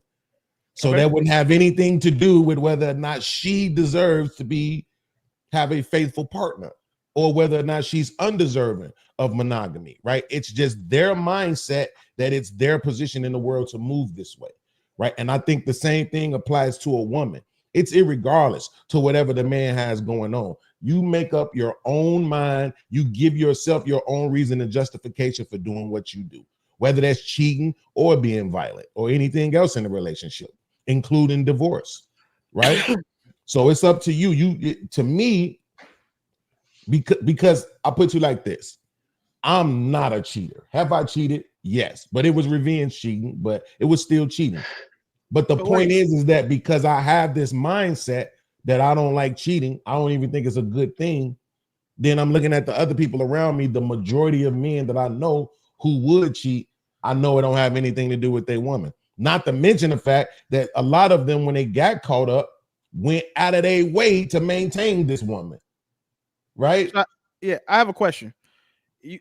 How are we saying that you're not a cheater but you've cheated? Because doesn't the act of cheating make you a cheater? No. Now, if you're talking about a habitual cheater, that's cool. For example, if you've killed someone, you are a killer. If you've raped someone, you are a rapist. If you have, diddy the child, you are a child diddler. Just because you don't do it all the time there's no like number of times you have to do it before you earn those titles. So doing it one time makes you a cheater. No, so it doesn't. If I sell my car right now, does that make me a car salesman? Yes or no? Just real quick. So no, not by profession at all. No, but you have sold a car. Okay, so but it doesn't make me a car salesman. Because that's a profession. It's not an adjective. That's why I said yes. That's why I said yes or no. Because I know you're gonna try to do this. So I'm just saying yes or no. Does it make me a car salesman? But that's just a disingenuous question because you're confusing a profession and an adjective. You being a cheater is an adjective. You being a car salesman is a specific adjective that describes the profession. You being called a cheater is someone who is not actually faithful to their partner. So you can't say that you've cheated, but you're not a cheater. I will give you that. I will definitely cede the ground that you may not be a habitual cheater. Like you said, you revenge cheated. Completely understand how that goes as a man, right? I get it. Well, I haven't been there, but I've been around it, so I know what you're talking about. But at the end of the day, bro, you cheated. That makes you a cheater. So if you ask if a woman asks you, are you a cheater? You can absolutely say no. But then I'm fairly certain that you're going to say, well, hey, I have cheated before, and this is why. Right. Absolutely. So I have no issue with that. But the fact you've cheated makes you a cheater, champ. It just doesn't make you one. It doesn't make you. Excuse me. You have been a cheater. You may not do it now, but you have cheated before. Like we can't say that we've done something. You can't say that. Well, I've done something one time, so it doesn't make me that. Like because that's exactly what it is, right? That's so like if a woman says she sells pussy one time, does that not make her a prostitute? Like you sold vagina before, you've been a prostitute, right? So the adjective that you just used was been. That's not an adjective. That's a state of being verb, I think. Okay, whichever one it is, you just said been, right? Which means former, which means not now or currently. Whether I say adjective or not, that's what it means, right? So, but even by that logic, you wouldn't be that thing because you can't say that you've never done it either, which is my point. But I never said that. See, now you're switching up what you're saying. Now I'm not. I'm saying the point is that can I get a chance to talk? You can't say first and say you're not a cheater and then say, but you can't say you've never been a cheater because I didn't say that, right? What I said is I'm not a cheater, and that's what you were arguing, right? This is the semantics, words matter. So I'm just going off what you're saying. So now you just changed it and said you can't say you've never been. So let me restate my point. That's my premise is once you cheated, you're a cheater. I heard your point. I'm making so that way you won't say I'm moving the goalpost. I'm not saying you are. What I'm saying is I heard that's my assertion. Right? It's okay. I heard you. I heard the argument. I'm pretty intelligent. I promise you. I heard the argument. We're not going to agree on this. Okay, we can move forward. I'm just saying, just pointing out that in order to make your argument, you even had to change the tense of what you said by adding been and then saying you can't say you never, which I didn't do if I'm obviously acknowledging that I cheated. So I can't say never, right? I couldn't have ever said that. So I'm just saying, just because you do something one time doesn't make you that thing, right? I can rescue somebody from drowning. It doesn't make me a lifeguard. It doesn't make me a lifesaver, right? I just did it that one time. It absolutely makes you a lifesaver if you rescue someone from drowning. You're a lifesaver, literally. Yeah, but for how? Even if I conceded that, for how long? If you beat a woman one time, you're a woman beater. These women won't give you no slack on that. So you absolutely. Let me ask you this question: for how long? Forever? Yes. If you rape somebody one time, you're always a rapist. That's like crazy, you can't pick bro. and choose when, you know what I'm saying, these negative things stick. There's no expiration date on you beating somebody ass or you cheating. Once you've done it, you're that thing. Well, the problem is because here's the thing: you're using all this negative stuff, right? Even though you just acknowledged it on something that was positive, like a Cheating lifesaver, is right? negative. It's okay to you use. I'm acknowledging literally if you would listen to me instead of just being ready to talk. I said we're using it on this negative stuff, even though you just acknowledged it on something positive, like saving a life. I literally just said that. Okay. But if I go right now, I got a candle right there and slam it against the ground. It doesn't make me a candle breaker. And even if it does, it doesn't make me a candle breaker for the rest of my life. Wait, just listen. So I'm saying here to understand. I don't want to argue with you, brother. You can't argue. I hear exactly what I don't you're want to saying. argue. I just want you to hear me. Let's make sure we're going slow with the conversation, y'all. Yeah, exactly. That's what I'm saying. I don't want to argue, bro. I just want to say you talking about candle breaking and cheating, and we the went to reason life saving. So you making my point for me is because of the subject that we're. I'm refuting your point. It's because of the subject that we're talking about that you're still a cheater. Argument is because of the subject that we're talking about that you think it makes the argument more substantiated, but it doesn't. Right? What I'm saying is because it's not applicable universally, then you can see how it doesn't work. Right? It doesn't work necessarily. I can understand why you're saying it, but I'm just showing you, giving you different examples of how it wouldn't work. Right? If I smoked crack one time, doesn't make me a crackhead. No, right? It doesn't, but it makes you a crack smoker. It would make me a crack smoker. The fuck? What are we saying? For how long? Bro, you sound like a woman trying to put a time like, oh, my wholeness can be deleted. Oh, I was a hoe in college, but I'm not a hoe now. Like, bro, you were used to be a hoe. Yes. Like, so certain things they do have expiration dates on. You cheating is not one of them. You being a woman beater is not one of them. You being a lifesaver is not one of them. Somebody will always be able to call you a lifesaver because you saved a life. Someone can always call you a cheater because you cheated before. Or if you beat a woman, someone can always call you a woman beater because you don't put your hands on a woman. They can say it doesn't make it true. And all right, let's go ahead and move on. Let's go ahead and move on from it, yeah. Because you don't want it to. Like, you're not the authority on that. All right. Well, why would you be? We're gonna go ahead and move on from it, yo. The other person will be the authority, not you. Yeah. Straight like that. Hank, y'all got anything else to add on this?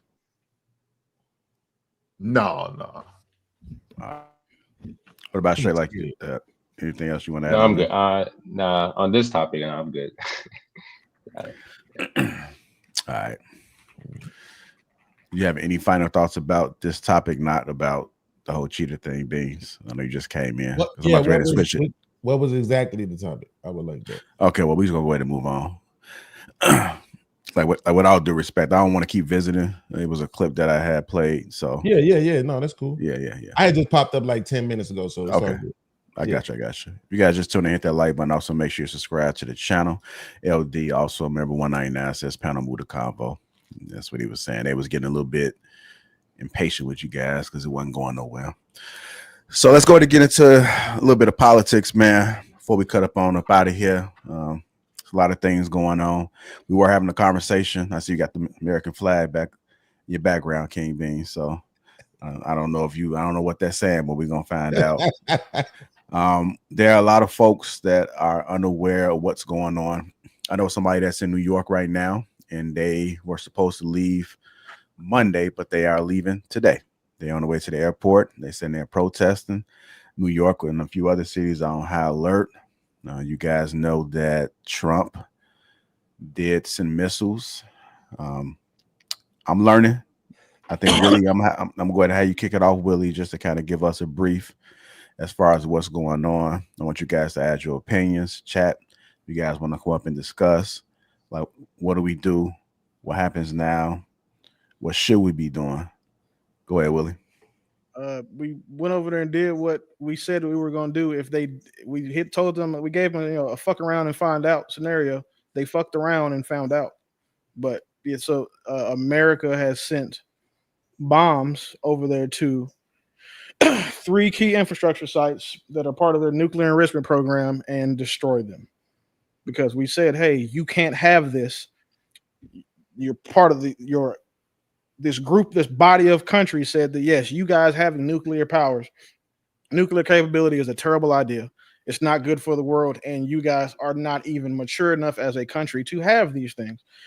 and they still were trying to do it. So they fucked around, and now they have found out what happens from said fucking around.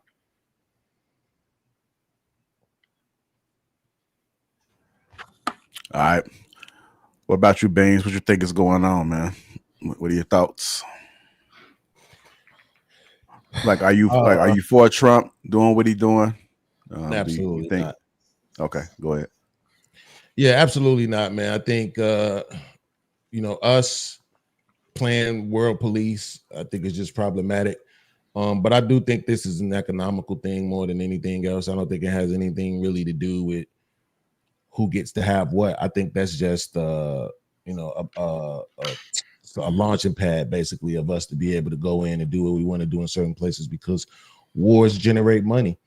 And I'm actually about to drop a short where we had a guy on the panel talking about how Trump never oversaw a war in his first term, and that he was against that, and that everybody else, all of the other people in government, usually are for it because this is how they make their money, and he's trying to lead us away from it. And then now here we are, right, making the same decisions. At some point, it always comes back to the same thing, regardless of who the president is. But us being the moral authority around the world, I just think that's problematic.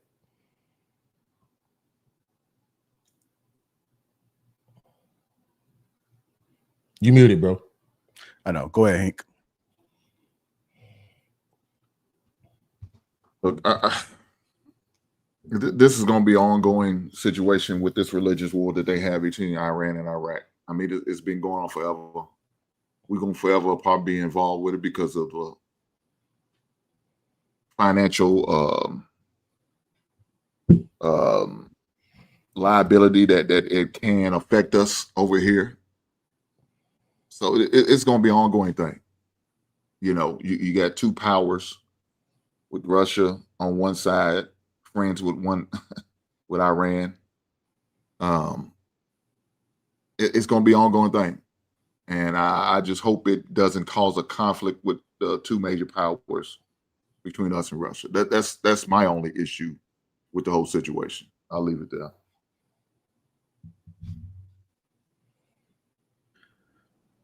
Hey, Willie, did you want to respond to King? Because I know he said that he didn't think it was necessary, or he doesn't agree with what Trump is doing. No, it's a lot of people. A lot of people have the economical issue because of the war in Afghanistan was supposed to be about oil and not in response to 9/11. I mean, a lot of civilians have that argument, and I've seen some of them articulate them pretty well. But I mean, just from experience in the space to understand like what it is and what is not. I can't. A lot of these guys are listening to what they see on Facebook, CNN, and these other news channels, and taking that as to be gospel. And then there's some people who, are involved in some form of government through whatever means they are, and they see it from the inside out, and it looks completely different. And then, being a veteran, it's just I have a viewpoint that most people just won't ever be able to have. So there's not a response to it. I mean, it's a common argument. It's about economics and the fact that Israel and Iran are the two people. What I haven't seen is anyone make a argument or explain how we benefit from keeping we benefit economically speaking from keeping Iran from having a nuclear program. That's not a conversation I've seen anybody have yet. I've also heard some conversations about him not speaking with Congress before he made the decision. And people have been suggesting that this is grounds for impeachment. So I don't know if you guys want to speak to that. He has, if he declared, he can't. There's no bill or act that says he has to seek Congress or the House's permission to take military action. He didn't declare war. That's what you need to go to Congress for. He didn't declare war. He took a military action. For example, if me, Beans, and Hink were in Turkey, we're in the military.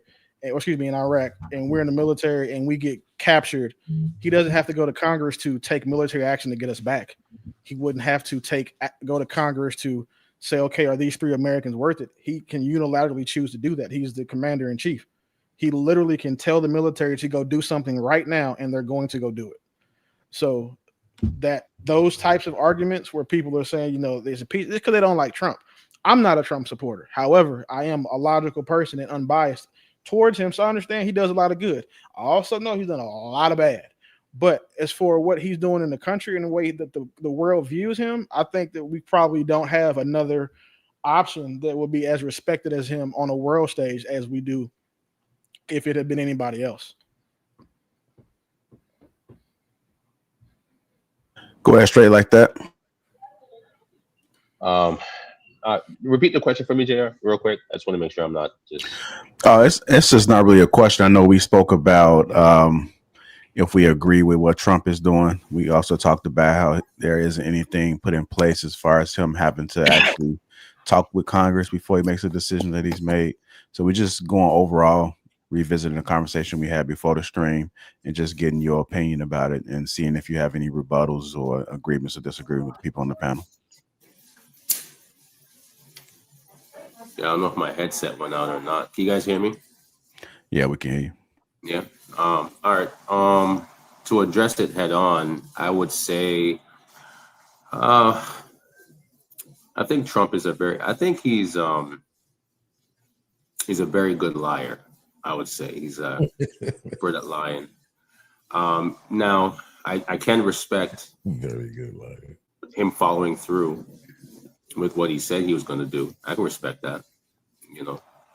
Does that make it a good decision or a smart decision? No, I think it's pretty stupid because Trump don't care nothing about nobody.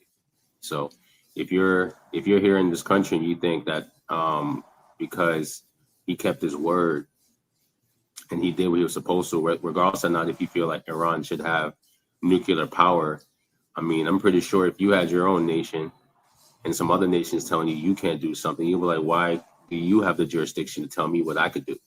What are you talking about? Like, you got a bunch of nukes. I'm just trying to get one to defend myself. So it is what it is. It's no different than me having a gun in my house and somebody telling me I can't have one, but they got 10. It's like, why can't I have one? So that way this is an even playing field. But at the end of the day, I just think it comes down to it's obviously politics. This is going to move us towards something else. And I'm just waiting to see what that is. Obviously, America doesn't have the money to go to war. So it kind of seems like they're just really trying to bankrupt the country, to be honest, because war is expensive. So, and they don't care, the people that have a lot of money, they don't care. It's the people like me and you that's going to suffer. So I just look at it as it's another political move. We don't know the ins and outs. Nobody does. I don't care if you worked for the government before. Don't mean nothing. You're not privy to those information, those classified documents. You just work there. So that doesn't give you a leg up on anything in terms of what you think this might be. Nobody really knows politically what the downfall of this would be. But I would say Trump is a professional liar. He's selfish. And who is he to tell somebody else that they can't do something? America's the biggest hypocrites. They'll go to war and tell a country not to do something that we're doing. So it's just, that's my stance on it. I care about it because obviously it affects me because I live here. But at the same time, it's like, what do you do? And I'm not on both sides. I don't care about Iran like that. And I don't really necessarily care for Trump like that. It's just a more so it's a bunch of people that have a lot of money and resources making decisions. And they're not the ones going to war. At the end of the day, Trump is not going on no battlefield to fight no war. So I'll land there.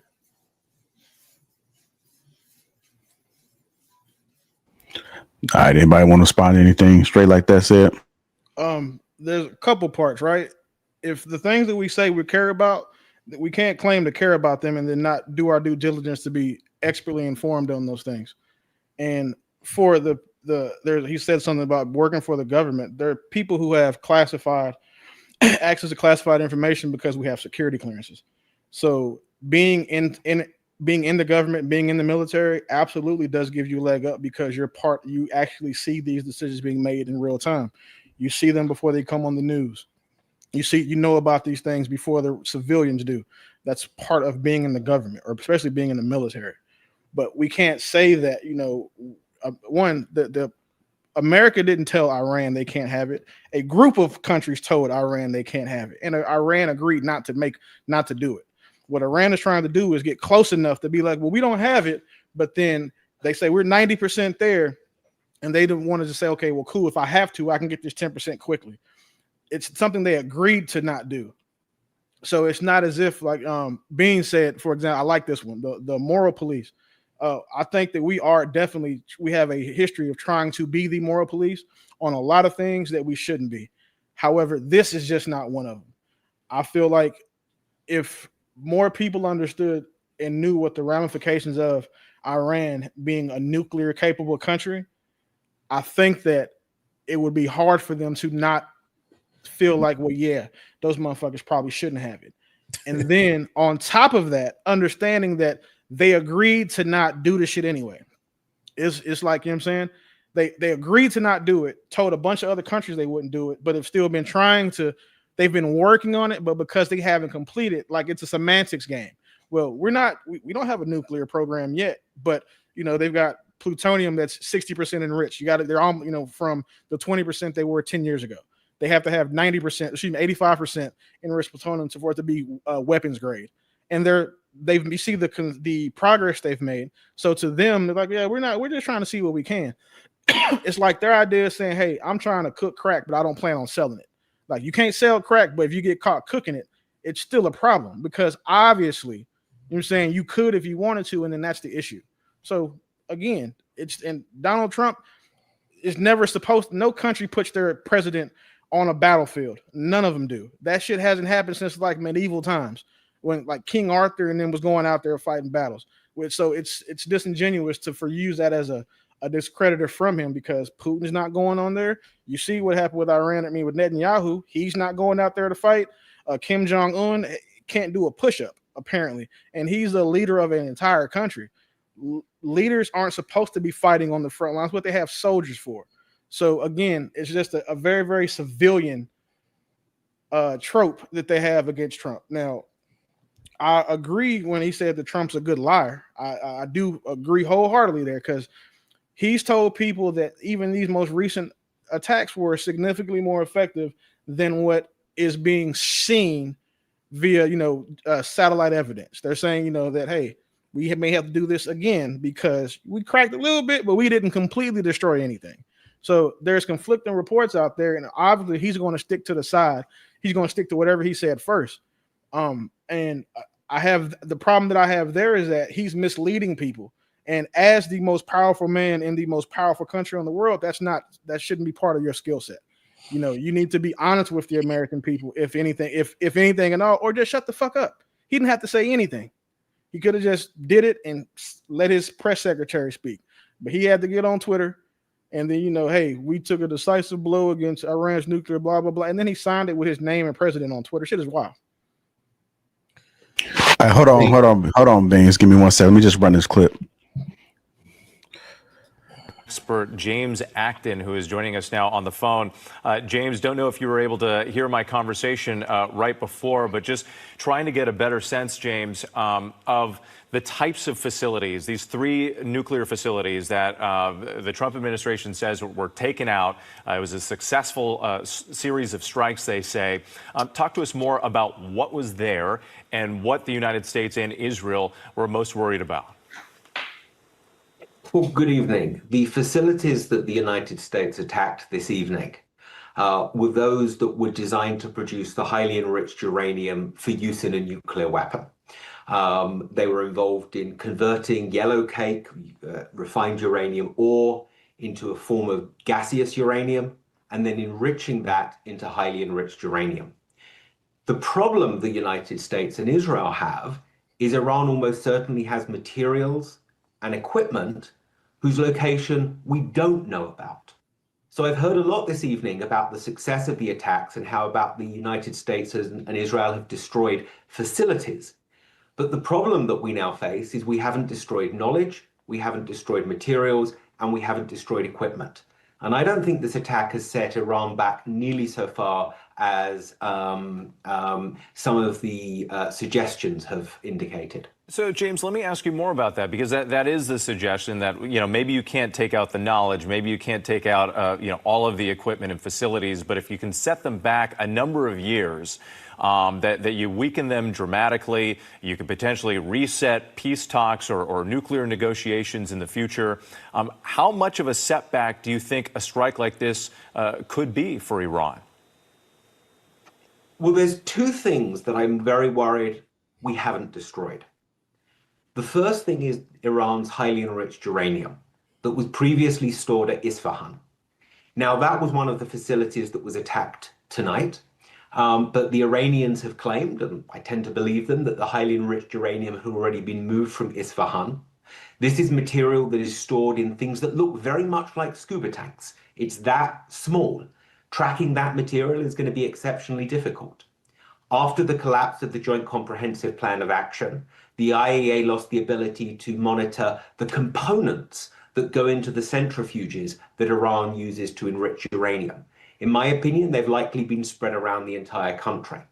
What this means is that Iran has the ability to reconstitute its program probably in a short number of years.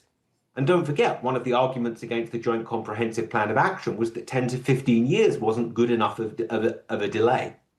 So I think the reason why this is the beginning, not the end of conflict, is because when evidence emerges that Iran is rebuilding its nuclear weapons program, as I believe is likely to happen, are we, the United States, prepared to bomb it again? And if it starts to reconstitute again, are we prepared to bomb it again after that? Exactly. And how long of a prolonged conflict could this mean that the United States just got itself involved in? James Acton, thank you so much for your time. We really appreciate it.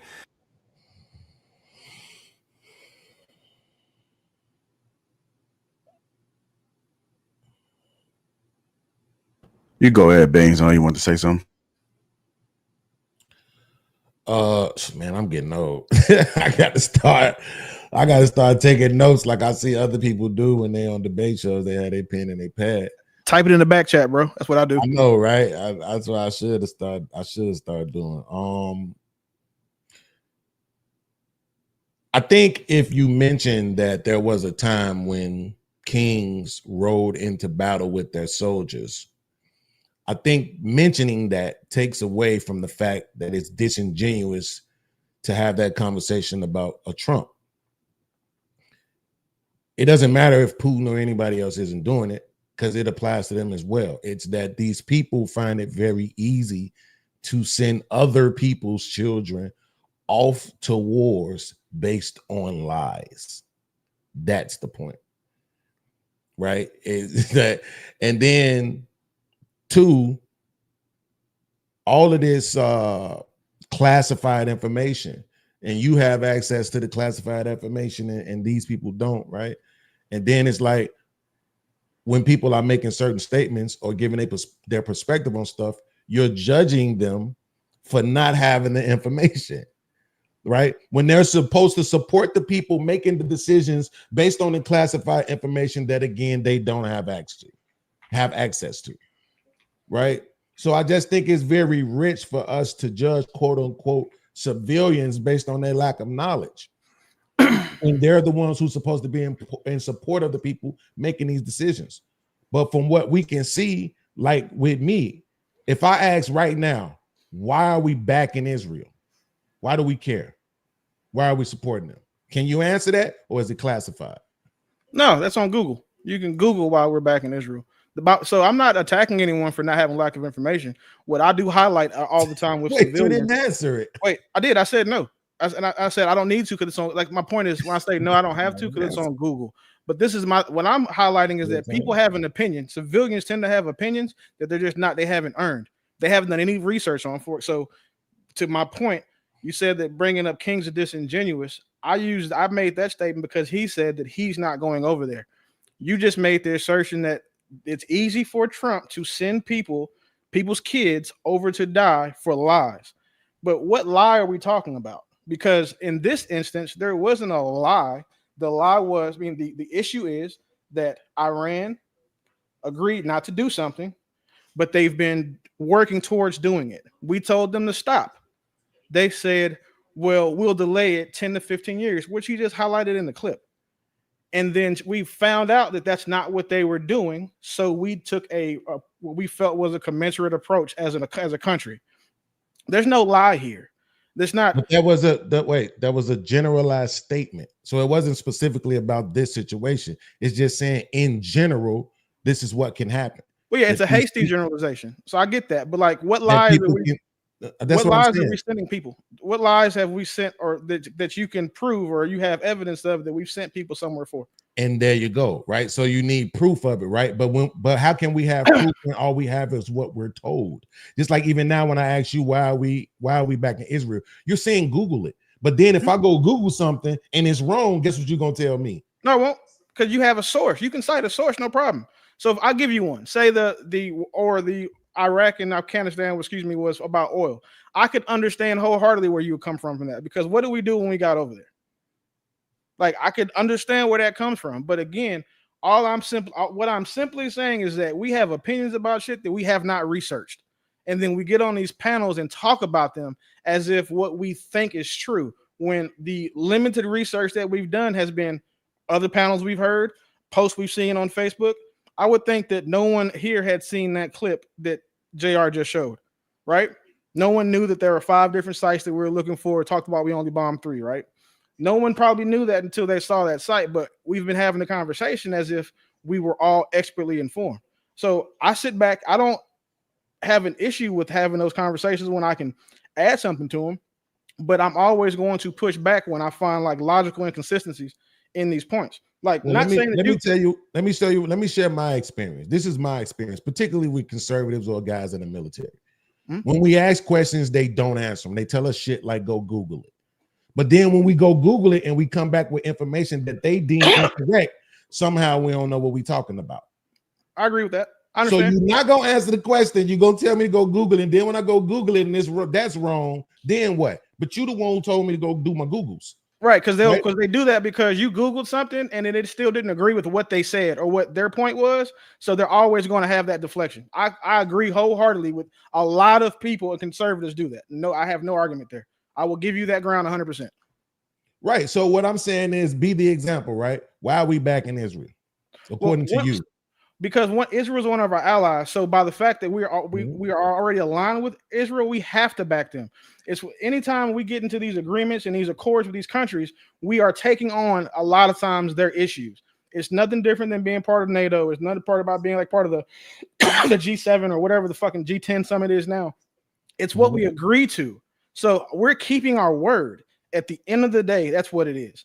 But then not only do we get to keep our word to Israel, because, you know, we have a vested interest in that partnership and alliance, we also have a vested interest in controlling and stabilizing peace in that region. If Iran had a fully nuclear capable military, that would destabilize that area, which is why we told them they can't have it. That's why they agreed to not have it. That's why we're trying to keep them from having it. Okay, so here's what I heard. I can't tell you why we backing them. I told you why specifically. No, not the why. So because they're our ally. Okay, sorry, the why is because they're our ally. You said that. That's not the why. So JR is my ally in podcasting. If JR got some smoke with his neighbor right now, he can't call me. I'm not coming. That's you though. You're not a country. But that's my point. That's not the why. See, right? Like if I did come, there's a why. There's a reason why I'm coming to see about JR. Right? It's something for me in it to come and see about him. There's a reason why I'm coming, right? And then the other part is, I'm forgetting. So I told you I'm getting old. The last part, but that's what I'm saying. If I want to know why, like so I talk to certain people and they say it's the religious aspect of it, right? It's a lot of people that believe that the reason why we support Israel is based on the religious aspect. A lot of people really believe in this Bible and things like that, and they trying to make sure that all of these different foretold things, specifically in Revelations, come to pass, including Israel being on the land that it's on right now. That the reason why they're even placed where they are right now is because of what they believe is to come biblically. Right? I can see that argument. I've heard similar ones. But the difference with what you're talking about, you saying that if JR called you because he had smoke with somebody else, you not pulling up, that's the difference. That's just the difference between being friends. If one of my friends has an issue with somebody else, I have an issue with them too. And that's how America is treating it. We have the strategic alliance with Israel, and then one of our goals is containing Iran. Supporting Israel accomplishes two things: keeps our word and contains Iran. That's why we're doing it. It's not like it's not hard. Now, if you add I can't say, or I won't say that it's not true about the religious piece. That also could be added to it, but that's not something that I'm expertly informed on, and it's not something I could debate with you adequately because I don't know. So I would be Googling shit too. However, the two whys that you're asking for is strategic alliance and to contain Iran. So supporting Israel accomplishes those things. And we tend to do things that accomplish our military or global objectives. But contain Iran for what? You just said yourself, or no, I think that was straight like that, who said, you know, hey, listen, y'all got 147 nukes. We're just trying to get one. Them having one is somehow problematic, or because what? They gonna use it? No, oh, okay. So we want to contain Iran because Iran is the biggest country that supports groups like Hezbollah and other forms of terrorism. So that's one of the reasons why we want to actually contain them. Then two, imagine giving people who support terrorists access to nuclear weapons. You're literally describing us. Who do we give access to nuclear weapons? Wait. No. I'm saying the terrorist part. Wait. You said describing us. Who has America given nuclear weapons to? Wait, so you have to understand which part I'm saying you're describing us as. No. I'm just wait. I don't have to understand what our country is, especially when it comes to this. What country has America given nuclear weapons to? I'm not talking about that part. Okay, so which part are you talking about? I'm talking about the part where you're saying that you're trying to contain them because they are terrorists, right? And such and such. I'm saying that's us. We terrorists. We move around the world. We do shit to other people all the time. Wait. Yes or no? Is it true? No, yes we're not terrorists. Yes or no? Are there other places in the world besides America where they see America as the terrorist? Just yes or no. It's one, Iran, that area. Thank you. That's the only place. Who else sees it? Name another one. I'm just asking you. That's the only place. To my knowledge, there is absolutely not anywhere that's outside of them. And they don't see us as terrorists. They call us infidels and a bunch of other shit. But it's in that area. Right. So what about Vietnam? You think they saw us as terrorists? No, I would say they saw us as opponents and kicked our ass. Really? Yeah. Not the military, the citizens. No, because what citizens aren't. So, okay, wait a second. We can't say that they saw us as terrorists, the citizens as terrorists, because the citizens wasn't doing shit to them. The military was. Like, it's the most un-American thing I've heard on a panel. I mean, I hear a lot of un-American things from black people is saying that Americans are terrorists. Like, that shit is wild. But then I understand where it comes from because, again, a lot of niggas are just anti-military and government for a billion reasons. You know, the policing and all the rest of that shit. And I understand where y'all coming from. But no, Americans are not viewed as terrorists anywhere. Don't do me like that. Here's what I'm doing. I'm gonna sit right here. I'm gonna listen to this person describe to me what a terrorist is. And then when I see those same traits over here, you're gonna tell me I'm being programmed. No, I listened to what the people here from here said was terrorists, and we've done that same shit. We've invaded places. We've taken over resources from places. We've slaughtered, maimed, we've raped, deleted kids, deleted leaders of places. Why everybody want to run around and say black people don't never try to build nothing.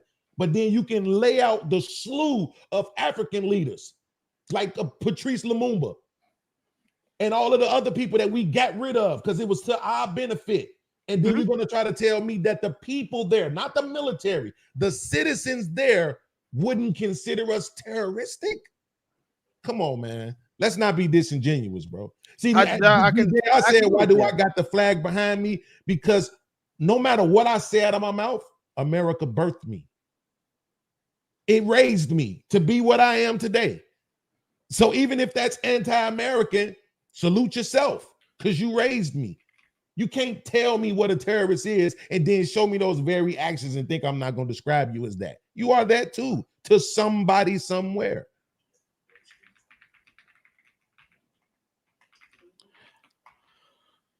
Hey, JR, drop the link for OTC Robo real quick. And while you do that, Beans, I understand where you're coming from, and I understand a lot of it. But the same way that I can't tell you what a terrorist is, you can't make me accept your definition of it. because the definition that I'm using is just based on what the military and government has defined it as. I could definitely say, if you said an op, yes, we go to certain countries, we're an op. I've lived in the Middle East. There are certain countries where they do not like Americans because of how we are. And it's not just our military posture, it's because of how we act. A lot of Americans travel abroad and try to take America with them. So they try to enforce American things, like people go to the Middle East and think they can dress any kind of way they want. That's a Muslim country and they can't. They think they can be loud and saying obnoxious in public, get drunk in public. It's a Muslim country and they can't. So then we have a reputation for doing that. Now, it's beneficial for black people, for black men. When we go to other countries, they don't look at us that way because they can never tell where we're from. But if it was a white dude who went and did it, by default, they're getting treated different. When I lived in Bahrain, I was trying to move into an apartment or a penthouse, and there was a white guy looking at the one on the other side of the house, on the other side of the hallway. I was looking at mine. The realtor showed us the same thing. We met with the owner. The owner told that man $7,500 a month. And then I was like, that's out of my budget, nigga. I'm not paying. So I quit paying attention. You know how it is. Like once you find out shit's expired, like, whatever. Right. And then I was like, hey, I'm gonna go downstairs. He was like, wait, I'll talk to you after. He said, for you, friend, 2,000. For him, white American, not my friend, not my brother, 7,500. That shit happens all the time because of how Americans are perceived. And because we carry a lot of the bullshit we do here to other countries, and we don't try to like culturally assimilate. We try to go over there and culture like be parasitical, or not even. I can't even say like it's a symbiosis type of thing. Right. We go over there and think we can kick our feet up on those countries, and then go over these people's countries and their houses, put their feet up and shit. You see what I'm saying? Yeah. So absolutely. I could see that. Now, if you said it was an op, but I don't think we're gonna ever call Americans terrorists anywhere, as far as like the civilians go. Like as far as the people who aren't in the military, I don't think they would view us that way. They can view us as a nuisance, an op, arrogant, a lot of the things that make Americans somewhat what we are. But I don't think that they're gonna call us a terrorist though. So the people who came over here September 11, 2001, were they terrorists? Yeah. I would give them that. Have we not done the same thing? Just a yes or no? No. Okay, wait. So it's not a yes or no question because I'm just asking you, have we done the same thing? We have never sent a group of. Show me a time in history, a documented history or undocumented, if you have it, whatever, right? Where we sent a group of people to hijack buses, trucks, or whatever, drive them into a building in another country. Like, when do we commit those types of terroristic acts? Wait, so the way you do it matters? No, the act itself matters, and we haven't done that.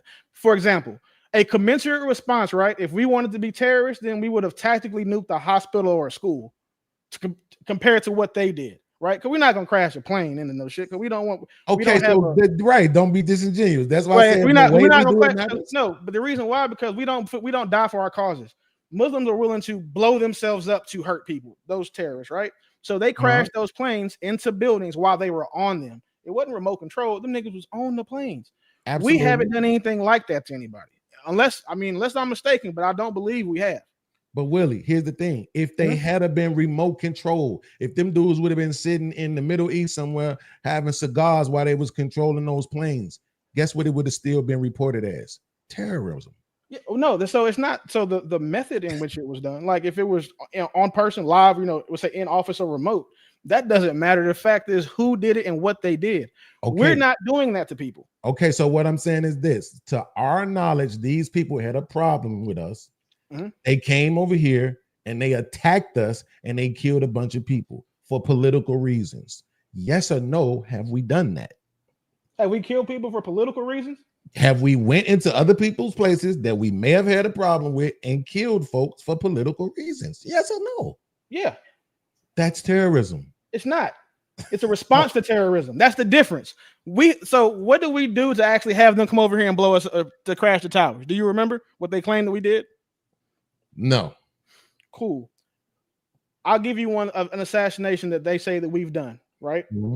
Long time ago, Germany, we were trying to get those people out of there during the World War. We were at war with them when that happened.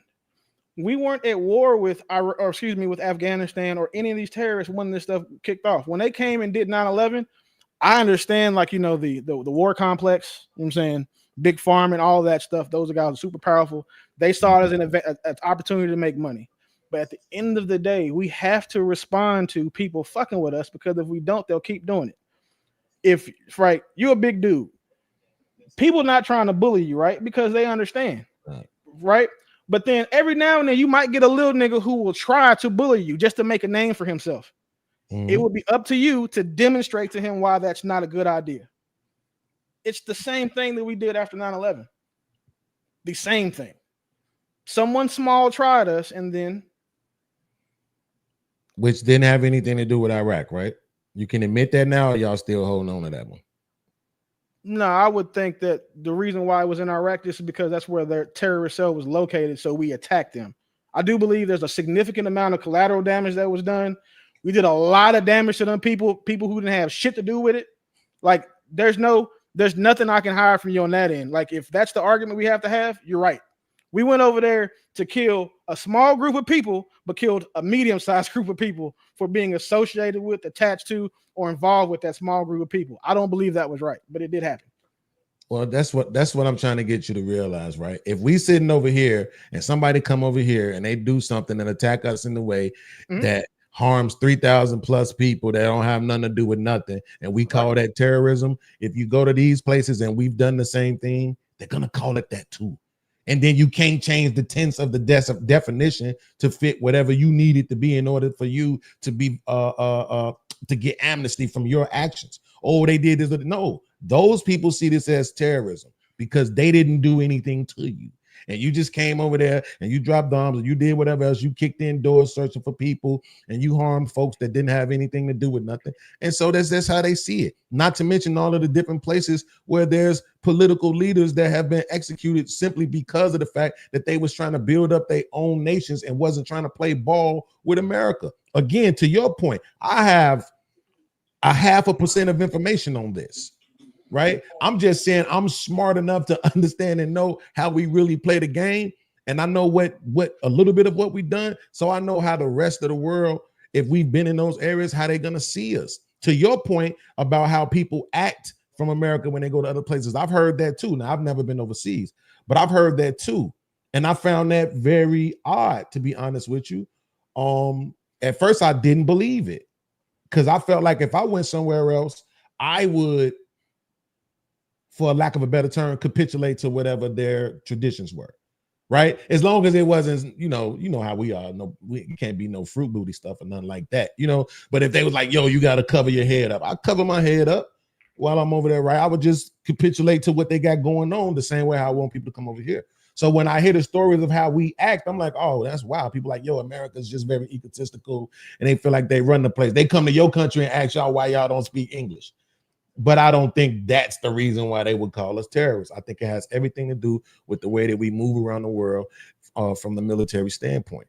We have bullied a lot of people, bro, to get where we are. You don't become a superpower by being nice. Wait, I'm not going to argue with it. I agree with you where you said we've bullied a lot of people.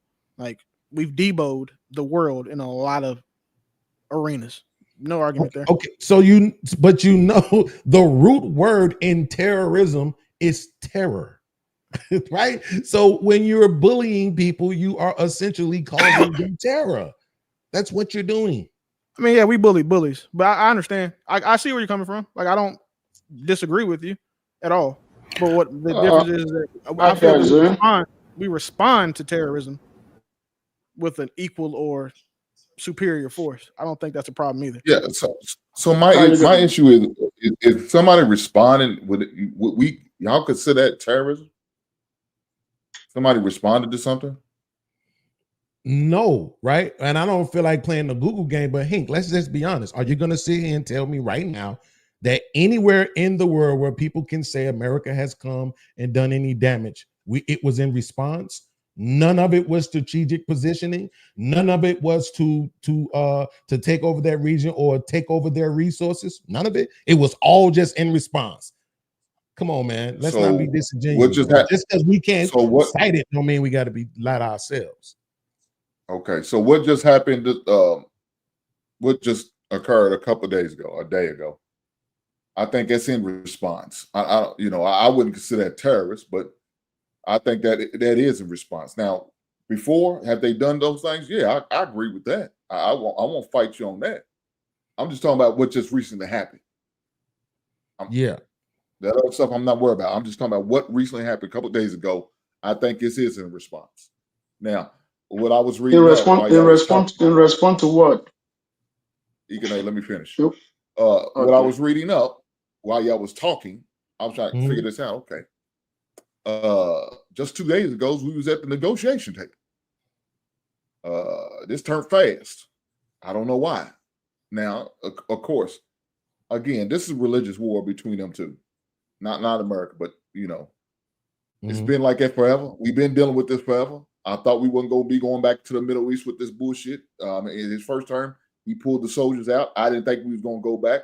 I don't know the whole reason why we back there now. I know why he's responded, because I guess they couldn't agree. I don't think I'm surprised it turned that fast. And just 2 days ago, we was going to give them a chance to do what they got to do and respond on the way we was looking for a response. But for it to turn this fast, I don't understand that part. But go ahead, Ikene. You know one thing? Foreign policy is very difficult for so many people to understand. You I said like what? how people come. Foreign policy is difficult Okay. for people to understand. But the thing is that we all have opinion, but we don't know what we like. If you don't know the history of something and you want to talk about it, you might just talk about it for entertainment. You see what I'm saying, right? But if you want to talk factual, you can't say, I don't care about what happened before. I want to talk about now. That's not how foreign policy works. It doesn't work like that. You don't pick and choose what you want to discuss. You got to understand that the war that you see today was not started by somebody that is being fought against. It started because somebody decided to attack somebody just because they're not agreeing or they believe that this is their fundamental national right. And it is their fundamental national right. Everybody on this earth can have a weapon, nuclear weapon, if they want to. It's their fundamental right. They can have it if they want to enrich to 3.5% isotope for medical reason. If they want to enrich it to 20% isotope for cancer reason, they can enrich it to 60% isotope for energy processing. They can enrich it to 90% isotope if they want to declare trigger. The trigger is 90% and above. It's their fundamental human right according to NPT, which everybody signed. But one country decided not to sign it because guess what? It's an outpost of United States. US doesn't want it to sign it. JFK wanted to stop him from ever acquiring it. They killed JFK for that. So, Hank, you got to go way back. You can't just say, oh, I'm going to talk about what happened yesterday or this morning. I don't want to talk about what happened before. An American president was killed for this. You see what I'm saying? So, like I said, foreign policy is deep. You're saying that JFK was killed, assassinated. He was assassinated for this. Yeah, I don't believe that. Okay, it was. You might, but guess what? You might. That's why I said you can't just pick and choose what to discuss on foreign policy. You got to go way back. But Ekene, I'm glad you're saying this, and just really quickly to Hink's point, right? I don't believe it either, but this is why I was saying to Willie, right? Now you just said that. I just watched the documentary of JFK that said something else. We was told something else, right? I can Google and find 10 more reasons why he was assassinated. Well, which one is right? Because guess what? Because the guy Dallas, who used to be the chief guy to JFK, which is chief of staff, was working with Israel during the transfer of nuclear weapon from US to Israel, and JFK was trying to stop them from doing that. And Dallas was actually the one that actually helped to move those nuclear uranium from US to France, and then France and the Israelite did a nuclear testing in Algeria. So after the nuclear testing was done in Algeria, then they moved it to Israel.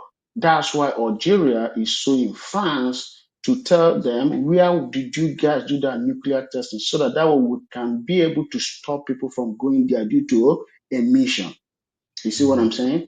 And up to today, France refused to give it because of what? If they give that, it triggers international investigation, and then they will know which countries, because in which countries participated. Because Israel has this thing that we will not agree that we have nuclear weapon, neither do we just deny it. You see what I'm saying?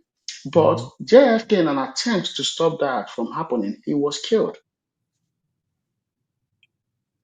You see what I'm saying? So okay, so let's say that that's true. But let's say that that's true. If you fast forward to now, then what do you think about Trump's involvement? Let me tell you something.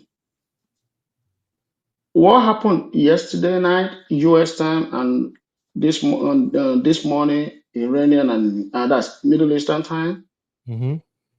Trump, if he doesn't go with what was discussed, this has been in progress 15 years ago. 20 years ago. As soon as Iraq was being invaded, this was planned.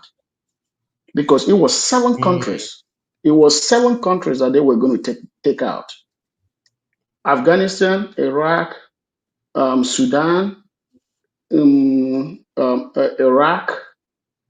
What's the name of the other one? Syria and Libya. Those are the 7 countries. So if Trump said, no, I'm not going to do it, Trump is the dead man. They will kill him. So he has to play along. You got to understand that Trump, this is one thing that mega guys don't understand. They think Trump is strong. No, Trump is not strong. He was put here. Any US president that before you become a US president, you have to be vetted. If you don't agree, you can't be the president. If you agree, you can. And they're going to have things on you that will make you to dance to their tone. So if you don't dance to that tone, you're gone, because your security is not yours. They gave you that security that protects you when you sleep. All right, shout out to you. That's how you pronounce your name? Smiley Jeezy. Is that how you pronounce your name, brother? I'm sorry if I mispronounced it. Smiley Jizzle. Smiley Jizzle. What's your stance on it, brother?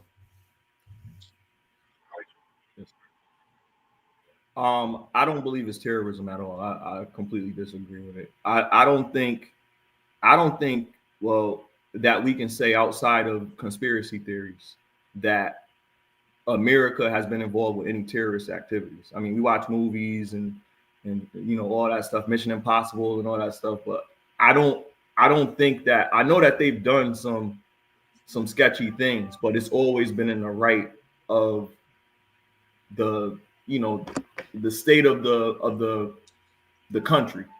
So whatever they've done has been for the better good of our people. We've never had a nuclear attack done on us. We've had terrorist attacks. We've had suicide bombers. We've had all types of different conflicts. People have shot up churches. I mean, it's not a good thing, but to the magnitude, I'll say outside of McVeigh, we haven't had anything that was really like a crazy thing from any foreigners to come here and like take out a mass amount of people. And for that reason, we've always been considered like a bully because we did Hiroshima and we did, all those other conflicts that we did before where we did use nuclear retaliation or whatever.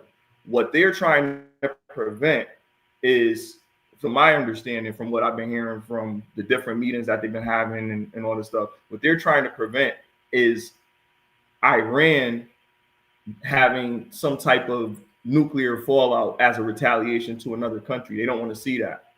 And they feel that Iran would do that. They would take that stance on it.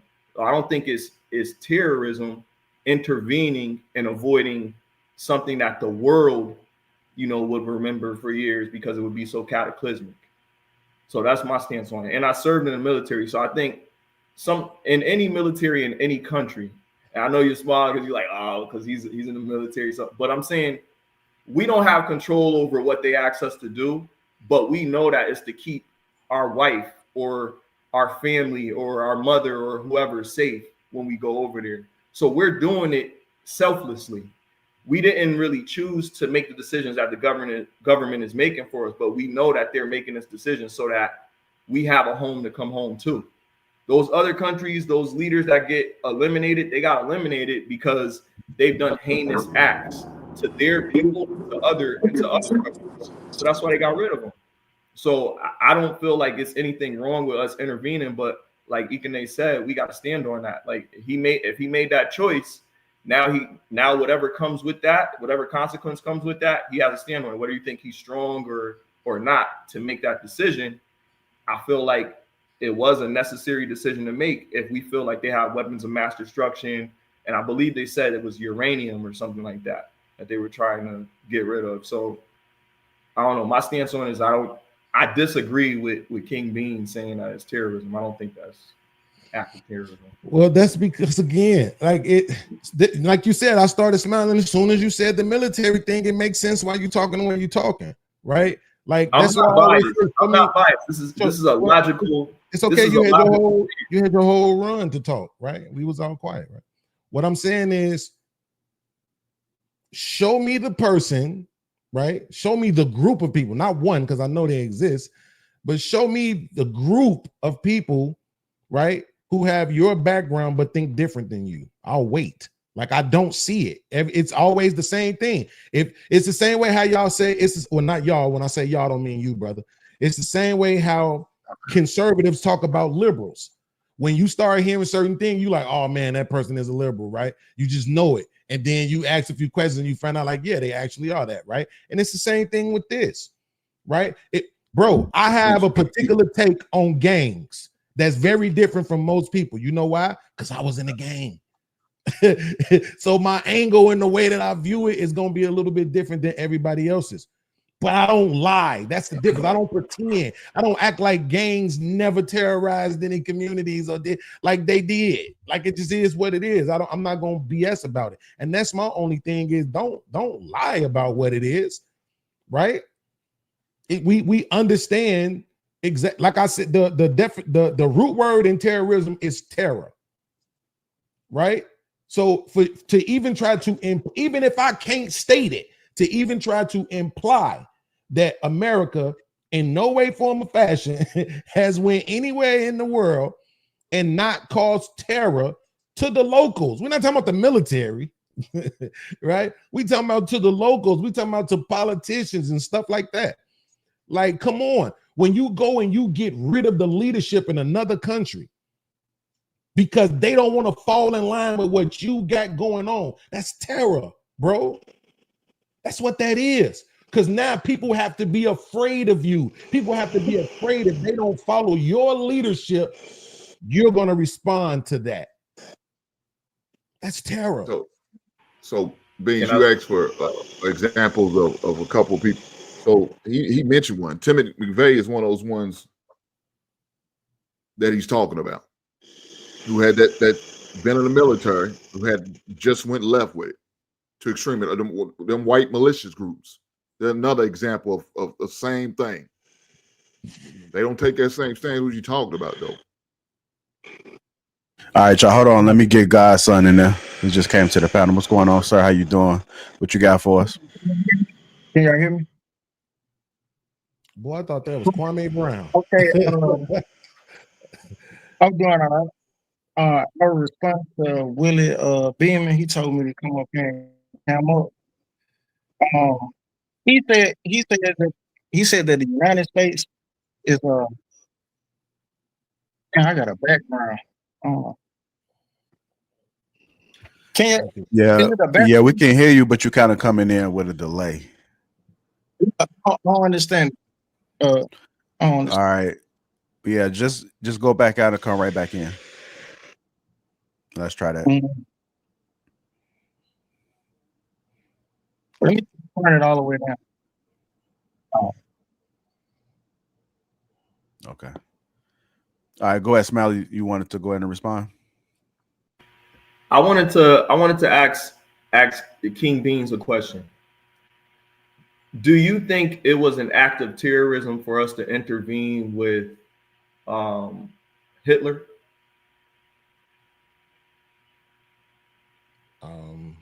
No, maybe. Why not? Because I don't. As far as I know about it, I don't know a whole lot about it, to be honest with you.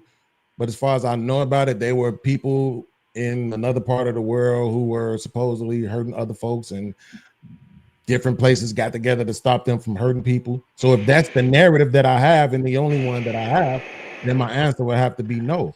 But now if I research it and find out, well, that's not what was going on. What was really going on is there were people who were trying to overthrow and take over a specific place, and then they were trying to get rid of those people, and then we somehow went over there and intervened to stop them from overthrowing the bad guys. Right now, yes, that would be terroristic, because there's a lot of people who say that. When you see, and now again, I don't accept that because I haven't researched it, but I've heard the narrative that no, those people are the same people that Germany was trying to get rid of are the same people that the rest of the world is complaining about now. So it's a lot of people that was like, man, they was on the right track, but I haven't done the research on that, so I can't say whether or not that's true or false. So you see, I gotta say this real quick. I asked you that question for a reason. No, go ahead. Yeah, I asked you that question for a reason because there was a follow-up with that. Yeah. I assume that you would say yes, right? Mm-hmm. So think about it like this. The reason that they didn't want Hitler in charge is because they felt like he wasn't the best leader at the time. So if you go into a country and you're removing the worst leader for a better leader to step up, from what your answer was, you don't consider that to be terrorism. Well, that's not what you asked me, right? You asked me. I didn't ask you that. It was kind of loaded. I didn't ask you that, but I asked you that for a reason, because if we have intel that somebody that's in power is worse than the other people that might want to take over, then perhaps it's in our best interest to eliminate that threat, because the country is not able to do it themselves. These are allies. These are people that are on our side. So why not try to help them to get rid of the worst person, to try to hopefully, because it's not going to be gone forever. It's going to be another leader that's going to assume power. Right. I got something to say. Hold on. You can hold on. But okay, so let's just say I concede. Now, explain Patrice Lumumba. I want to speak on that too. U.S. military guys are indoctrinated, so it's a different thing, man. You are in the military. But wait, I can ask. Hold on one second. Can you explain Patrice Lumumba? Is that the general that took over because it was a coup? They had a bad leader in the country or something like that? No, it's not. It's not. So explain that. I'm not familiar with that. I was thinking about someone else. Well, so wait. Beans, can I speak on it? Can I speak on it, Beans? You know what? Because you can't. Hold on, real quick. Let me go behind you. They can't hear us, y'all. They can't hear us. Let's not overtalk each other. Ekene, you can, but I just want to make sure that so that everybody knows. The reason why I'm bringing that up is because we go straight to the worst of the worst guys, and we don't go to the guys that ain't no bad guy. They just doing what they got to do for their countries and where they at, and because they not playing by our rules and what we saying they ought to do, we get rid of them. Why don't you military guys ever bring up those guys? Why y'all go straight to the H guy? Because it's a lot of those guys, believe it or not. We ain't gonna play that video. I got a video where they run down about 32 of them, and they was all black. Okay. So I'm just saying, that's what I'm saying. Can we just, I don't understand why we need to be disingenuous on this. But then again, to Ekene's point, go ahead, Ekene, like he used the word. Hold on. Before Ekene go, let me get some other folks in. Go ahead, Godson. Oh, I wanted to comment on Patrice Lumumba too. United States military agents even admitted to setting up the coup, to killing this man. So now you got to be being disingenuous, or you just showing favoritism, because if I said I was in cahoots with these people to kill this man, now this man had done anything. They had just got out of they just got their freedom from Belgium, which was which was terrible. Was like terrible. They was chopping up people's arms. If your daddy didn't meet the quota, you know, they'll chop off your leg. You know what I'm saying? They'll rape your woman and give them to the black people that was over there helping them. But for the most part, it was a military coup that was set up by the United States government. And then later on, you know how the United States do. They will admit to everything they did 30, 40, 50 years later. Whereas no consequence to it. Now we just, and so when you do research, you're gonna see what the United States have admitted to doing. They went to Cuba over there and sent them people over there and got shot down. They still mad about Cuba now. They sent United States military. They didn't even get a chance to make it past the beach. They were shot down. I forgot that turn at. Then we could talk about how they just sabotaged the whole Haiti, where they was giving these people fake Panama. rights. What about Panama? What about Costa Rica? And okay, I don't really know too much about Costa Rica, but what we know about Haiti, where they was giving these people fake rice, where this was a export country where they made money off, you know, basically the land, and they turned them to an import country where everybody else was sending their stuff to Haiti, and the Haiti people fell all the way under. They changed their government from the 1800. United States did this now from the 1804 government, and one of the best things about the 1804 government was if you weren't a Haitian-born citizen, you could not own land and you cannot run for you can run for office. Well, Bill Clinton and Hillary Clinton and those people behind them, they went right up there and changed all that. Then said they was gonna look out for them and help them. When the folks were trying to run over here, you sent them right back in a little bit of ass boats. This ain't nothing I made up. This is what they said. They said they did all this, and they have no excuse. They just do stuff and they just say, "All right, I did it." And what you gonna do about it? I mean, you killed Patrice Lumumba. This dude was trying to bring up the education, the everyday living of the normal person in the Congo, and the military agent is on YouTube where he admitted to it, and I guess he felt some type of sorrow when he admitted to, like, man, we just killed this man, and this dude was nothing but he was just getting out of college. He was like 27, 28 years old. He wasn't a grown man. He wasn't a violent man. He didn't choose anything. The only thing he did that probably even Godson, let me add something to that real quick. He lined up with Russia. You know how they killed him, Smiley? You know how they killed him? They used his people to kill him, and they took him to France and dipped him in an ice seed. They brought the gold teeth of the gold teeth. That's what they gave to his mom as to represent his son. You see how wicked these people are? They killed him and dipped him in an ice seed. Smiley, I gotta say something real quick, right? I appreciate your service to the country. You did a good job, brother. But you gotta know who you serve, man. You gotta ask about this guy. What's his name? Thomas Sankara. What they did to Thomas Sankara. A lot of leaders in Africa. These men meant good. They meant well. Just like Brian Traore is doing right now. That's how those leaders started. They came and caused ethnic issue, because how they get Africa, like I hear you guys say all the time that Africans fight each other. It's not true. Africa has always been a peaceful place until they showed up 700 years ago. They began to ferment tribal hatred from 700 years ago. This is not 200. This is not 300 or 400 years ago during slavery. No, that was 300 before that. They began to ferment tribal hatred. From that, people that used to be friends became enemies. That's how the divide and rule started. And to get to an African leader, I was there when a couple of Nigerian presidents were overthrown. Hey, I'm coming, Vince. Vince, I'm coming. I was there when a couple of African presidents Nigerian presidents have been overthrown since 1983. Each one of them started like a tribal hatred. Every single one of them. The last one that just got elected, the same thing.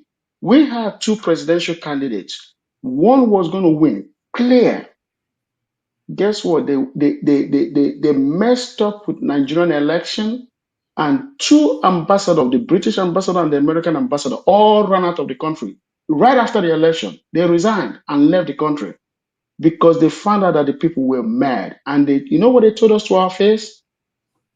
We think that this is the best leader you can get. That's the current Nigerian president. We think this is the best you can get. You got to understand that the people that fight us is the corporate guys. They pay for the government. American government is a corporation. You got to know that. It's run by the corporate guys. When they want our resources, there is nothing you can do. Go to Congo before Patrice Lumumba, 1892, when the Belgian came there. You know what they did to those little kids? If you can't bring enough of those cotton, they cut your arm. They cut your arm or cut your hand. That's what they did to those kids. And they chop it. They chop it. So I don't know why you can defend this, brother. You can't defend this. Ikene, I don't know why you just said that Africa has always been a peaceful continent. That's the furthest thing from the truth. Even if I know you don't believe in the Bible, but even if we look at texts that's in the Bible, where people, the Philistines and the Egyptians, these are all countries in Africa. So to think that everybody is fighting, I don't know what. Let me finish. Philistine is not Africa. No, it's not. It's in Asia. Palestine is in Africa. Philistine is not in Africa. I was speaking on the people of Philistine. No, so, Philistine is not Africa, but Palestine is Africa. Cool. Regardless, we know for a fact that there was violence all over the world. That is just something that's innately in people. It doesn't matter if you white, black, Asian, whatever, Mexican, Indian. Violence has always been a thing all throughout history. So to make it, I understand what you're trying to do or say, but I think that that's just being disingenuous.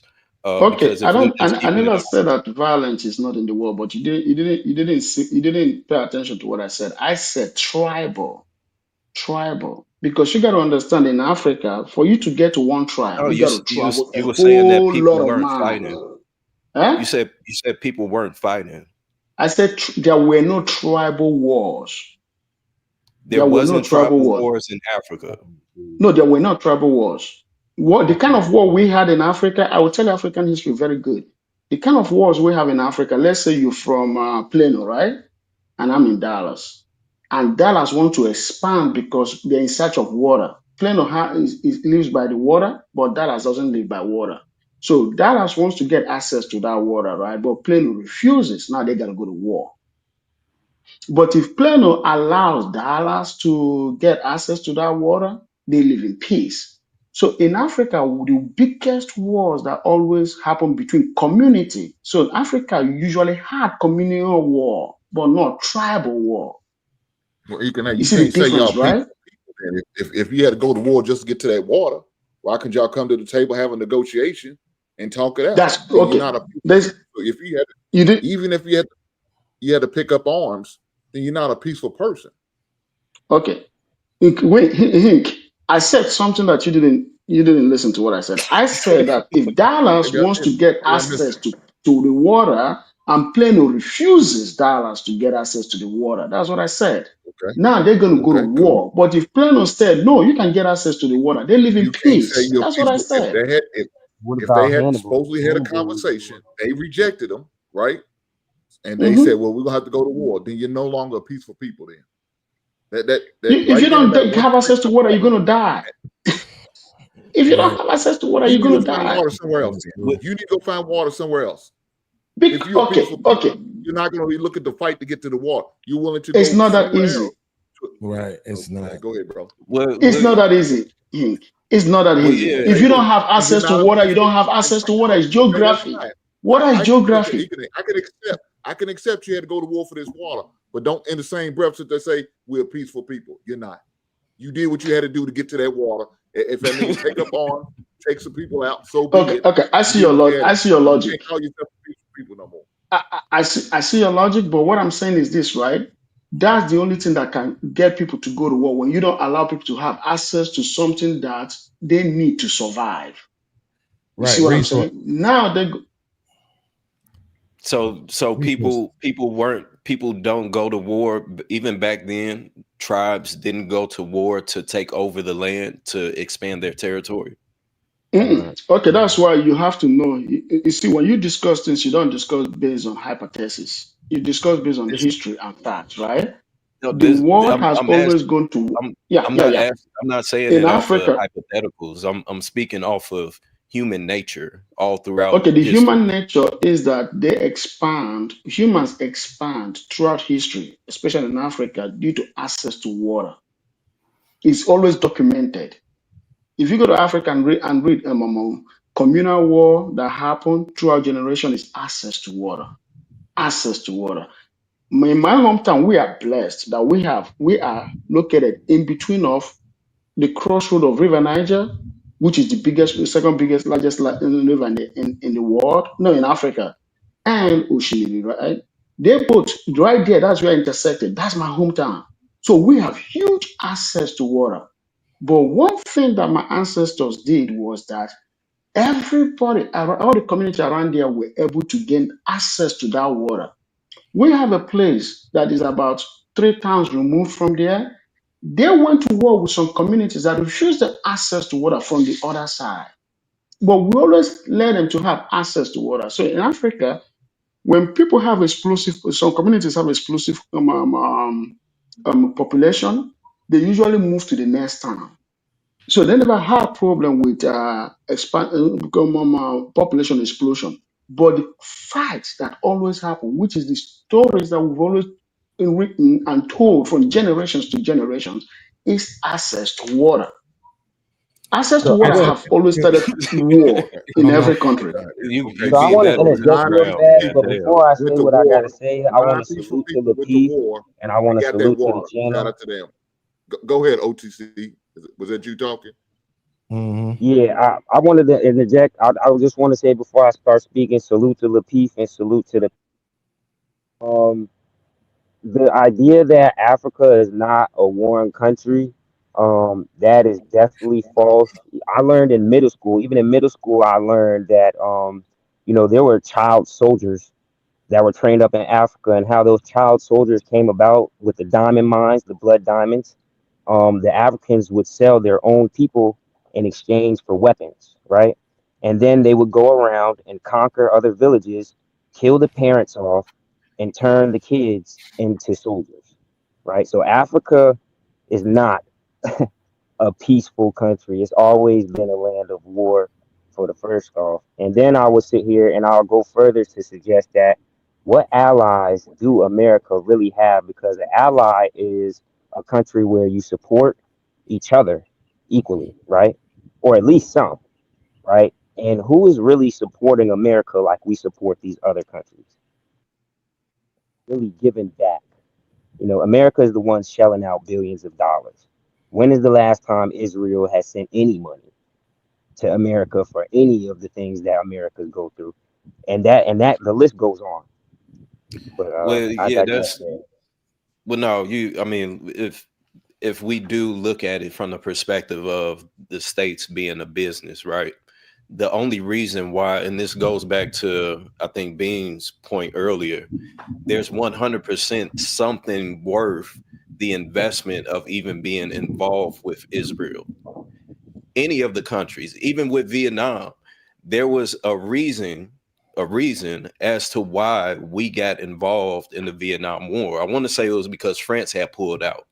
So now you have this power vacuum for this country that could potentially either aid us or be of a hindrance. So we got involved into it. There was still something that was there that was a benefit to us.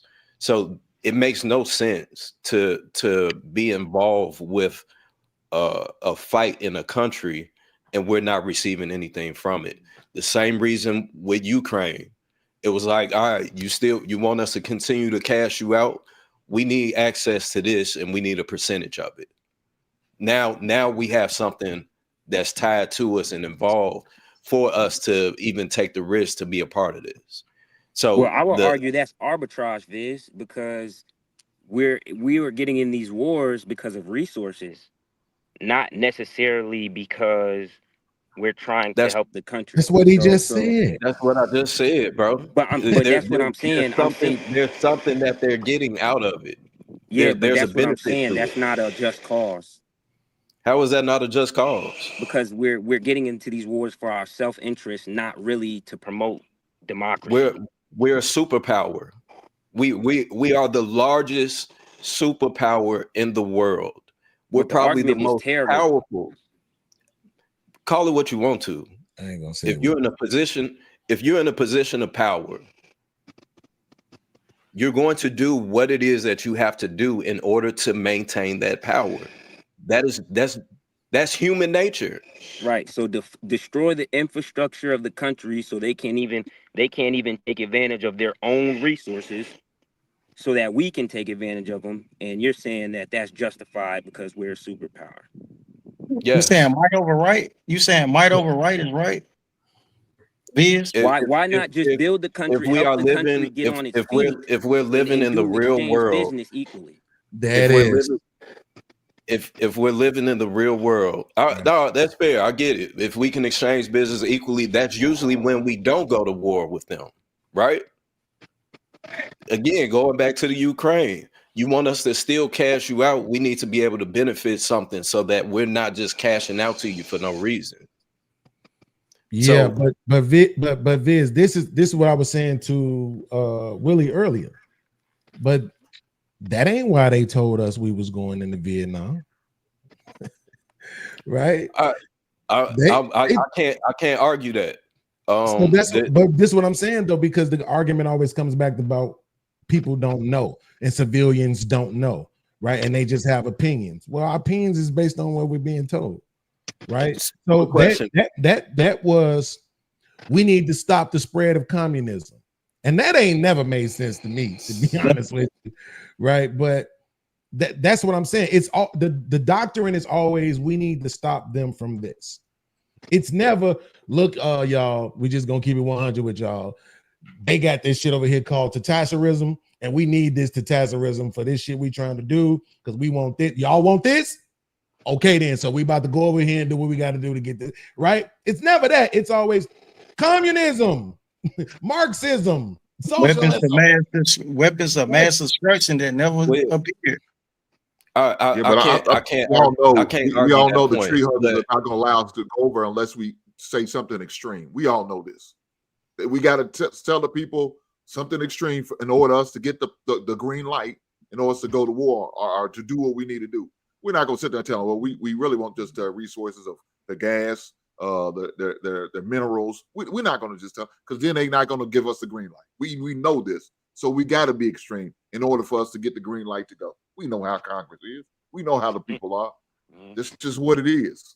So we say what we need to say in order to get what we get. Hank, wait, I'm sorry, Viz. Let me just say this real quick to Hank. Hank, you saying that, but what I'm saying is you saw earlier Willie saying that people don't be knowing what they talking about, basically, to summarize it. And that's what I'm saying. We can only go off of what you give us. Even when you release stuff and say, oh, it's open to the public now, all these documents, it's heavily redacted. Right? But then you want to try to judge people for what they don't know. And all we got is what you told us. Right? Then when we find out later, all you was lying the whole time, then you want to hit us with the, well, but you really don't understand how it works. Motherfucker, you never told us. I really I'm sorry. Hold on. I'm sorry, because I cut off Viz. Go ahead, Viz. We learned a long time ago. You better do your research. You can't just go by what somebody tells us. We learned that a long research? time ago. Who am I supposed to believe? Which website's telling the truth? Well, what you need to do is go read and then cross-reference whatever you've seen your research from, and then you cross-reference again. Right. That's what you have to do. We learned that a long time ago. Yes, you can't just go by what one person says. Absolutely. We got to cross-reference. And when you research, you got to use common sense too. It's just, it ain't gonna be all just factual book. You still got to use common sense. That's gonna be like your common denominator. Read between the lines. Also read between the lines. Come on. We have to do this. We can't just go based about what one resource says. You have to cross-reference and then cross-reference again. And like my man said, you do have to use your common sense. And then read between the lines. Okay, this resource over here said this, but over here it says something different. Why are they so conflicting? Why? So now I can need to do more research. And I don't want to derail the combo, but I want to make a quick comparison. comparison. Wait, hold on, real quick, OTC. OTC, hold on real quick, because I had cut Viz off. Go ahead, Viz, and then jump right in. So to the fella, well, to Beans. Beans, do you have children? Absolutely. Do you tell your children everything? Unfortunately, yes. Now I'm not gonna lie, I'm gonna be honest and say to some degree I regret it now, but because I wanted to be my kids' go-to. I wanted them to believe that no matter what they was going through, no matter what kind of trouble, no matter what they did wrong, whatever, they could come to me and tell me. So I was always bluntly honest with them about everything. When I was in jail, what I went to jail for, when I wanted to self-delete, all that. I was always honest with them about everything. But I will admit that some of that stuff I wish I could take back. They didn't probably need to know. So that plays off of my point. Again, just being in positions of power, knowing what this information can do to the masses. You know what I'm saying? If just imagine if God forbid, like in Armageddon, right? In Armageddon, when the rock was coming to Earth, and the government knew, they telling all of the governments, right? They didn't want to tell the people because we know if we tell the people, anarchy is going to happen like that. We're going to lose control of everything. Everything is going to go to shit. I want to even say, just like in the movie Don't Look Up, similar situation. If Deep we Impact. tell people, Deep Impact, if we tell the masses something that we know is going to trigger something that we can't control, if we can save it, then we lost power. That's not what people, that's not how power works. And I think that we're living in this fantasy world that Ikene stays in, where Africa is not violent, where we think that the world isn't violent, or these real shit doesn't happen. We have to take that into consideration if we're looking at it from a position. Let's say I concede to you. The point that you're making is an absolute marvelous one. There's no way around it. I have no rebuttals to the point. My only rebuttal, not to your point, is to what Willie said earlier. Don't judge me for what I don't know when all I got is you to tell me the information. That's fair. You my source of information, then you judging me for what I don't know, and you won't even answer my damn question. I said, why are we back in Israel? He said, go Google it. Right? Like that's how people treat the civilians, but then they judge the way that we communicate on the lack of information. You can't judge me for that, right? That's pure ignorance, and it's not even to my fault. Ignorance literally means lack of knowledge. So you can't judge me on my ignorance when you're the holder of information, right? So if even right now, if I'm listening to you or Ikene, I feel like I should trust Ikene as a source on what Africa was like, right?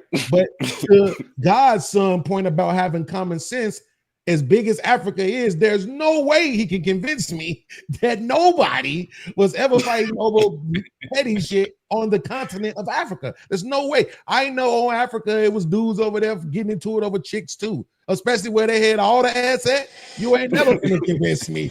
That's not what I said. That's not what I said. I'm just making I said Africa's fight, but there is no tribal. What I said was tribal war. We didn't have tribal war. Man, like now, you see, okay, if you come to Nigeria, right? Let's assume right now, if you come to Nigeria, right? There is Yoruba, and then there is Igbo. Yeah, there is Yoruba, and then there is Igbo when you come to Nigeria, right? Right. Yeah. They fighting. Before the West came, they weren't fighting because they were far away from each other. You Hold said on, before Nkane. what? Hold on, Nkane. OTC, go ahead because we had cut you off. But that, just so you know, OTC, that was the point that he was trying to make. That prior to the West coming into Africa, that Africa may have been more peaceful. So, but go ahead, OTC. Yeah, I wanted to say I agree with Viz's point, and you as well. Like, you may not want to, divulge everything because of in a place of power, it might cause chaos. But I think the real issue is that we can't even trust the powers to be. So the fact that they do not give us the information is a very, very big concern. And I don't want to derail the conversation, but I want to make this quick comparison. It's basically like how the war on drugs, right? Because we, as the Black American community always getting locked up. We are majority of the cases getting locked up for drugs and trafficking of that sort, right? But we don't have the planes to bring those things here. We don't have the connections to bring cocaine, fentanyl, all of these things across the border. But once they do, now people are getting locked up for what's been put into this country. And then we find out that the CIA and the FBI have secret operations where they're the ones that's actually bringing these drugs in mass over to the country and then locking people up for it. So now we got to sit back and take a step back and be like, okay, well, they said we started this war on drugs to clean the community up, but they brought it in there. So now it's like, where's the righteousness? Where is the actual common sense to sit here and be like, oh, well, they're doing the right thing? They're not, right? So how can we support that, right? Yeah. Anybody want to respond to that? Who said they were doing the right thing? I mean, from y'all were suggesting that since we're a superpower, that it's okay for them to go into other countries and try to set up democracy, but they already have things going on in there. It's like killing the leader of a block. Everybody is going to become chaos because now all the little plugs, all the little people are going to try to cling for that spot. That doesn't necessarily create order. Vacuum. Yeah, that doesn't create order by killing the top guy. Yeah, might overwrite. That's a European. That's a European aspect. That's not. But Ekene was saying to the fact where he wasn't right about Africa not being violent. I can name a lot of violence that was in Africa, but he was saying to the fact of the European standard where they would come in a place and they would sit people on top of metal horses and rip them apart. Females sit them on top of a metal horse. So what he was saying to that extent about Africa not being as violent. Now it wasn't never that until the European came over there, but it always going to be violence. It's always going to be men. I don't believe in the Bible, but in the Bible when you look in the early books, it said in the spring when the men go out to war. This is normal. This is normal stuff that people are going to fight. The Zulu Nation wasn't even affected by the Europeans at one time, and the way it became a Zulu nation was because Shaka Zulu went over and conquered all the smaller tribes and made them into one tribe. But I did want to say this though, because the dude Willie Beeman, he was saying that the United States just went over, they just reacted. Basically, he's saying the United States was only reacting, and that's a lie.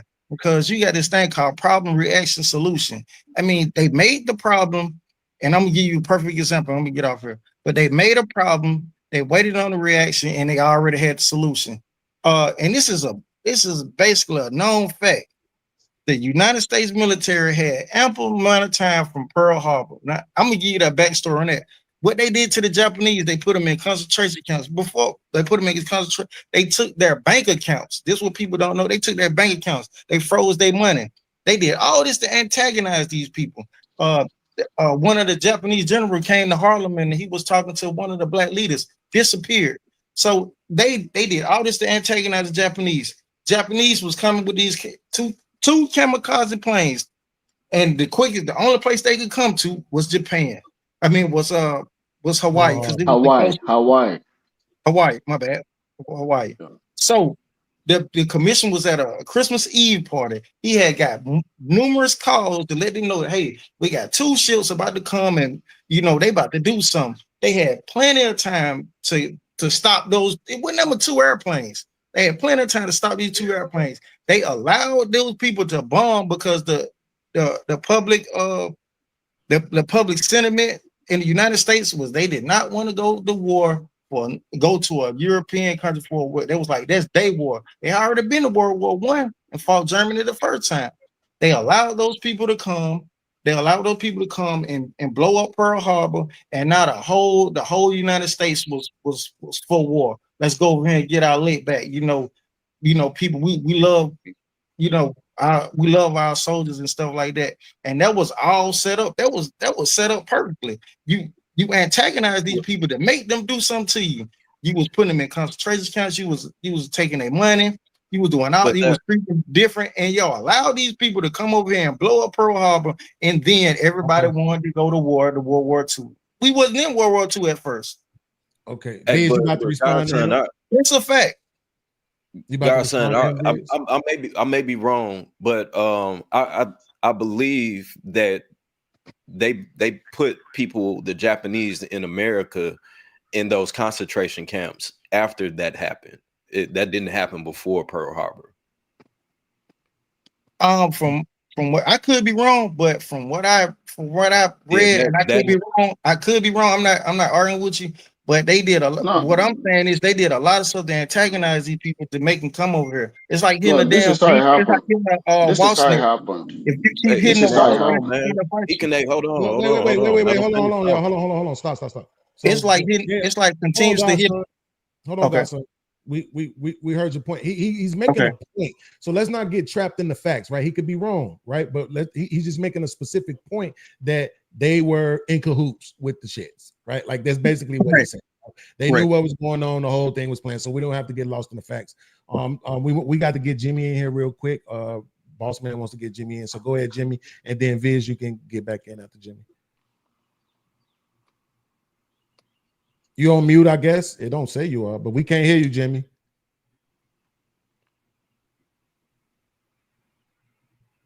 Try again. No, we still can't hear you though. You might have to go back out and come back. Yeah, you might have to drop down and come back up. We can't hear you. Go ahead, Viz. Yeah, no, I was just saying. I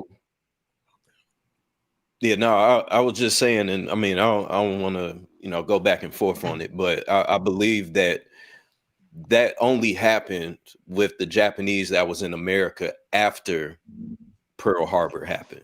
That is something that I've always questioned, me personally, because like you said, we didn't get involved in it until that happened. So for whatever reason, if the Japanese did decide to do it, we didn't know. We was just playing, falling back, whatever. Once it happened, then that's when everything else happened, as far as with the violence towards them being prosecuted and incarcerated and all that other stuff. I know for a fact they took their money. I know for a fact they froze their money. And they was freezing their money. Before Pearl Harbor, for a fact that they was doing all type of stuff to antagonize them, just like hitting the wasp nest. The bees gonna sting you if you keep hitting them. They knew this was gonna happen. They already knew this. They practice political science. They practice psychological science. They know what's gonna happen. So your argument is that America was like, all right, let's antagonize the Japanese Americans or the Japanese that's in America, so that they can tell Japan, hey, they're holding on to our money. Let's go to war with them. Yes. So the main thing is to get the United States public in cahoots with going to war. Nobody wanted. This is a fact. Nobody wanted to go to war. The public was saying, white and black was like, this is a European war. How's we going over here? That's their war. That's what they were saying. Nobody over here had, from the beginning of the war, nobody had no enthusiasm to go over there to another war when they just got through finished with World War I. Until Pearl Harbor. Pearl Harbor was the trigger. That was the first thing that got United States, United States involved in the war. Yeah. And wanting to go to war. Okay, so I just did a quick research and it definitely says that the camps happened after the attack. So that's that, but it doesn't take away from your point, right? That things were done in order to incite the conflicts, to send people to war, because war is a profit rig. It just is, right? Jimmy, can we hear you now? Can y'all hear me? Absolutely. We got you. Go ahead, bro. All right. First, I want to say I'm glad y'all invited me on the show.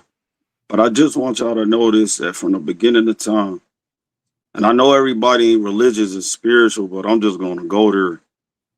Man, they've been attacking a man for a long time, especially in our race, starting from Moses to Jesus Christ. And we don't realize still at the end of the day that the battle's against us. It's against the men of our race, man. They trying to take out our men more than any other race. Now they doing it to all men, but they doing it to us especially. They've been doing it to Moses. They did it to Jesus Christ. His own people even said they failed me. But he still said before, when he went on that cross, he said, forgive them for they do not know what they do. This is more of a spiritual battle than it is physical. This is why it says in the word of God, he said, Jesus told us how to pray. He said, thy kingdom come, thy will be done on earth as it is in heaven. Give us this day that's daily bread, and forgive us of our trespasses as we forgive those that trespass against us. Like it's like we're literally we're like scratching the surface right now, man. We up here talking about a European war, all this stuff, and I get it. You know, we need to learn about it. But I think sometimes we know too much. I think we know too much, and then we abuse that power. We abuse the knowledge that we know. God didn't want us to even know certain things that we know. And a lot of people don't want to talk about that. That's the part of the reason why we suffer due to a lack of knowledge, because we know too much. At least we think we know too much. Man, God ain't playing, man. He loves us all. He wants us all to come to the kingdom of God. He says, why? And I don't know what exact scripture, but I know in the book of Matthew, it says that do not be like the pagans. In other words, the heathens. Do not worry about what you should eat or what you should wear, but seek ye first the kingdom of God. We trying to be like people that we're not. And that's part of the reason why we going through the problems that we going through, even in our own families, even in our own homes and our marriages. And I sit up here every day and I hear us talk about the family, the marriages, all of that. That's what we need to be focused on. Before we can stand up as men, before we can stand up and fight a battle, we got to stand up and do our part as men in our own homes and our own communities. Let them do what they gonna do over there. I done been to Israel, man. I done seen the real Hebrews suited up and booted up, women and men. They of my complexion and darker. They look like all of us. They lied to us. The real the Jewish people that you see and Israel, a lot of them are not the real Jews. Hey, I want to be a little bit easy on that Jay. Just stay away from them. What I'm just saying, I apologize, but it's just my passion. Like I've been raised in the word of God since I was a little child. I remember when I used to get on punishment, I used to have to read the Bible backwards and forwards. I done been to Israel, all of that. You know, I just understand, you know, that's why I don't get too, I pay attention to politics, because Jesus was he was a politician, whether you realize it or not, but he was a radical. He turned over tables. He called people out. When they did wrong, he called people hypocrites, heifers, whatever they want, like Hink would say. Like, we got to be real as men. Don't compare Hink to Jesus. That's just going to go to his agree with head. bro too, but I only disagree on one point, brother. That we need the knowledge to combat the devil, because if you know anything about, you know, the church, the devil go to church too. You know, a lot of people forget to add that. You know what I'm saying? The devil knows verses too. He could spit a Right. verse and try to confuse you just as well as a person that The devil tried to always tempt claimed. Jesus. He tried to tempt Jesus 40 days when he fasted. But you can't tempt God. Hey, Beans. Hey, Beans. King Beans. I just did another Google fact. Just they actually still did. They put them in immigration camps when they was trying to come over here. Just checking Google and stuff right here. This before Pearl Harbor. Also, they did freeze their bank accounts. It said right here. They did, and it said right here where they froze their bank accounts. So I'm just showing you what I'm just looking at where it did say where they did do all these things to antagonize Japan, and it just popped, and it was the first thing that popped up. So, like I said, you know, after it ain't no harm done, you know, the United States will release all the facts. They probably we gonna tell believe about you. Area 51. Yeah, you we know, believe you. We believe 20 you. It's years just later. that so words matter to me, right? Internment is different from immigration, right? So internment is done for a specific reason, and immigration is done for another reason, right? Even though they may look exactly the same, right? The reason is matter. But we believe you, bro. Let's go ahead and get Jay Prince in here. Jay Prince, what's up, bro?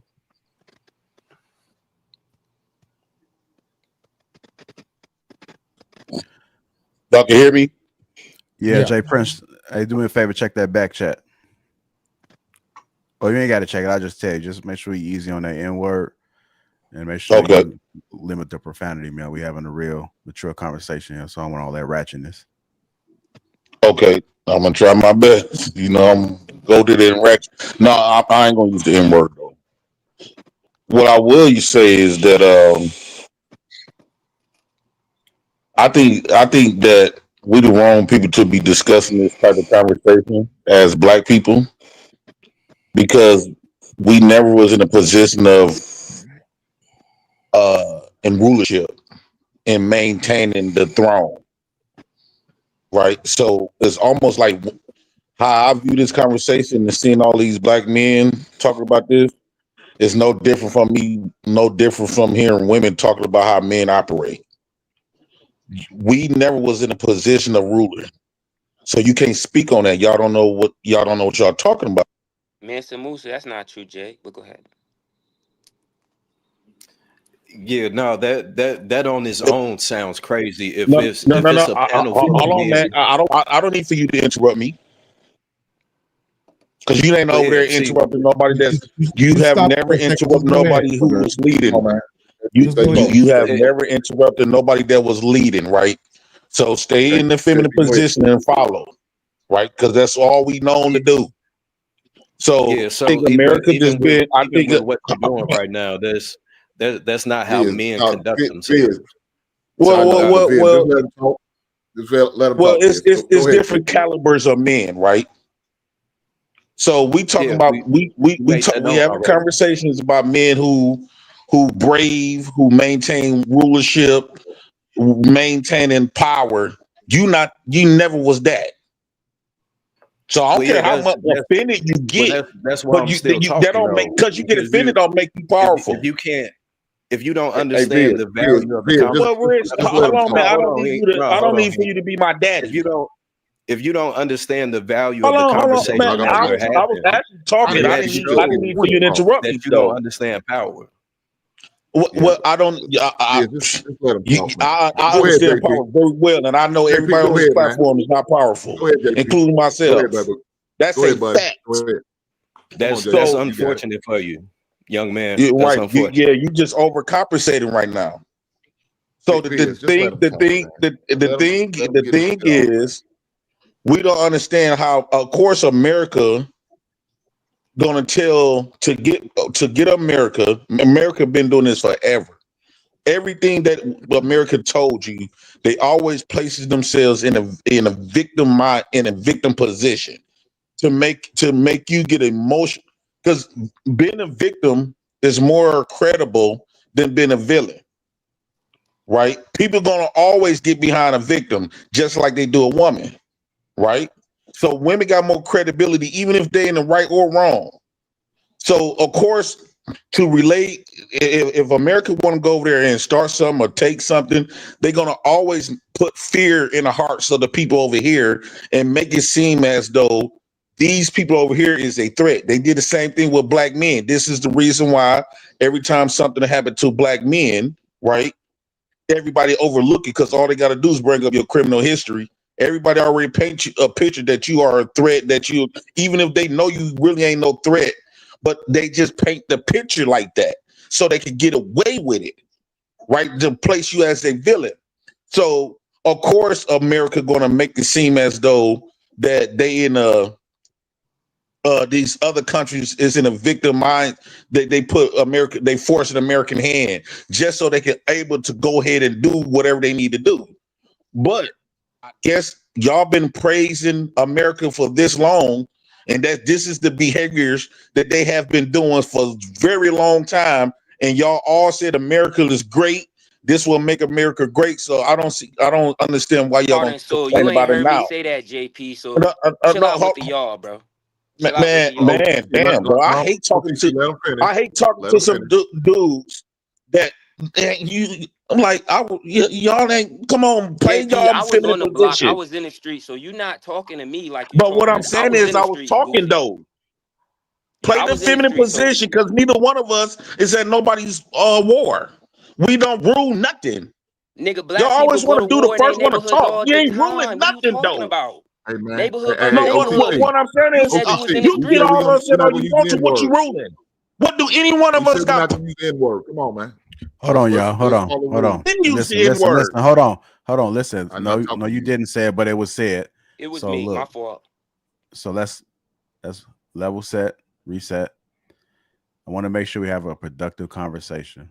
Let's make sure we be Yeah, mindful. don't talk People to are me waiting like to chill hold on, on hold on. JP. OT. OT, I Just got it. deliver your OT. message, nigga. OT. OT. If you got something to say, speak on topic. If you want to speak what somebody said, then speak what somebody said. But let's not be disrespectful. Let's see. It's Sunday. I want to have a mature conversation. I believe you guys can handle it. I hate to come in. I don't like to try to micromanage grown men. So I have full faith and confidence that you guys can have a discussion without saying the N-word, without cursing, and without crashing out. And you guys know when y'all throwing jabs. So don't throw no jabs because all that's going to do is cause more chaos. Go ahead, Jay. So as I'm just sticking to the topic in general, right? So in general, I think that this is the same country that we've been praising. A lot of people don't fault for this country. This is their type of behaviors. It's been like that since America been America. This is how they conducted themselves, and nobody had a problem with it all this time. So I don't think it just tickles me when I see y'all acting all shocked when they do certain stuff. No, this has been America. When Trump say make America great again, most of y'all black folks wear that cap to represent how these behaviors. So don't come on here acting all shocked and gossip. Well, I would suggest as black men learn how they rule. Because why would America listen to you? Like they ruling, not you. They made America great, not you. They maintain, they the one holding the power. So whatever it takes, whatever they need to do to maintain America authority across the globe, let them be it. All y'all gonna do is say, oh, I love this place because of their blood, sweat, and tears, not your own. So what if I had to be a different, if I lived in a, I'm landing with this, if I lived in a different country and hear how the American gangsters, been them who they always have been, or listening, y'all, who you think I'm gonna listen to? Y'all have not put in no work. Y'all don't got nothing that y'all didn't put in no fear. Nobody's scared of y'all. But they respect American gangsters though. And it don't look like nobody on this platform. So let America be America and respect it, no matter if you don't like it. This is how you able to be. This is how we are able to be in a position that we are able to be because of the American gangsters, not because of our own autonomy. Because it was left up to us, we would have been gone. And I'll land it right there. So I definitely want to vehemently disagree because I used to be on the block, right? So it was a lot of old heads. What they used to do is they was too scared to actually get into the action. So what they would do is they get the young boys that's ready to crash, right? And then they would sit there and send them out on dummy missions every time they felt disrespected. And when that young boy end up going to jail or getting shot, right, the OG usually don't come through, right? So I don't agree with America's methods, right? And I don't think that is powerful, because even if you look at America's history, they was getting bullied by Britain. And then when they kicked King Charles, whatever the fuck his name was, out of the country, they started taxing and doing the same thing that they went to war against Britain for. And all white people ain't ever had their way. So that's not American history. So I'll leave it there. Man, I'm gonna just tell y'all this, man. Like, the Bible been whitewashed, first of all. Some of the so-called biggest gangsters y'all talked about that walked this earth, one of them was Jesus Christ, and he was a manly's man, Yahshua HaMashiach. Jesus was white. Like, y'all heard talking about, like, all this gang stuff and thugs and stuff. He wasn't white. What color was he? Come on, man. He wasn't white. Let him finish. The Bible says his skin was bronze and his hair was wool. So all this stuff. Hold on. So all this stuff you talking about, let America be gangster, and that's all that you want to praise. That's diabolical, evil, and wickedness is coming out of your mouth, bro. Because go ahead. He was a revolutionary. Jesus was a radical.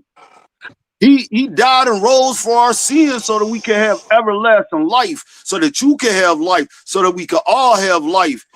His own people went against him, and you praise the people that be quick to go against you. You glorifying those same people. Come on, let's be real. Like, you talking about thugs. Like, you know the real meaning of a thug, the true people that was thugs, those are the people that was standing up for the community, helping out the people. I got an acronym, and I heard it like true heroes under God. True heroes under God. That's a thug to me. Can I ask you a question? Yeah. So the people that gave you the people that gave you Jesus, more than them. Was them the American gangsters? Those same people that gave you the idea of Jesus? No. Was them gangsters? No. Who was? It came way before that. It came way before that. Way before we was even thought of. What are you talking about, man? I don't understand like, how they painted a picture. No, what they did was they painted out a picture. Like, you know, I read even a book. I wrote a book, man. Like, bro, like, I'm telling you, bro, like, I studied this shit for years. I'm 42 years old, man.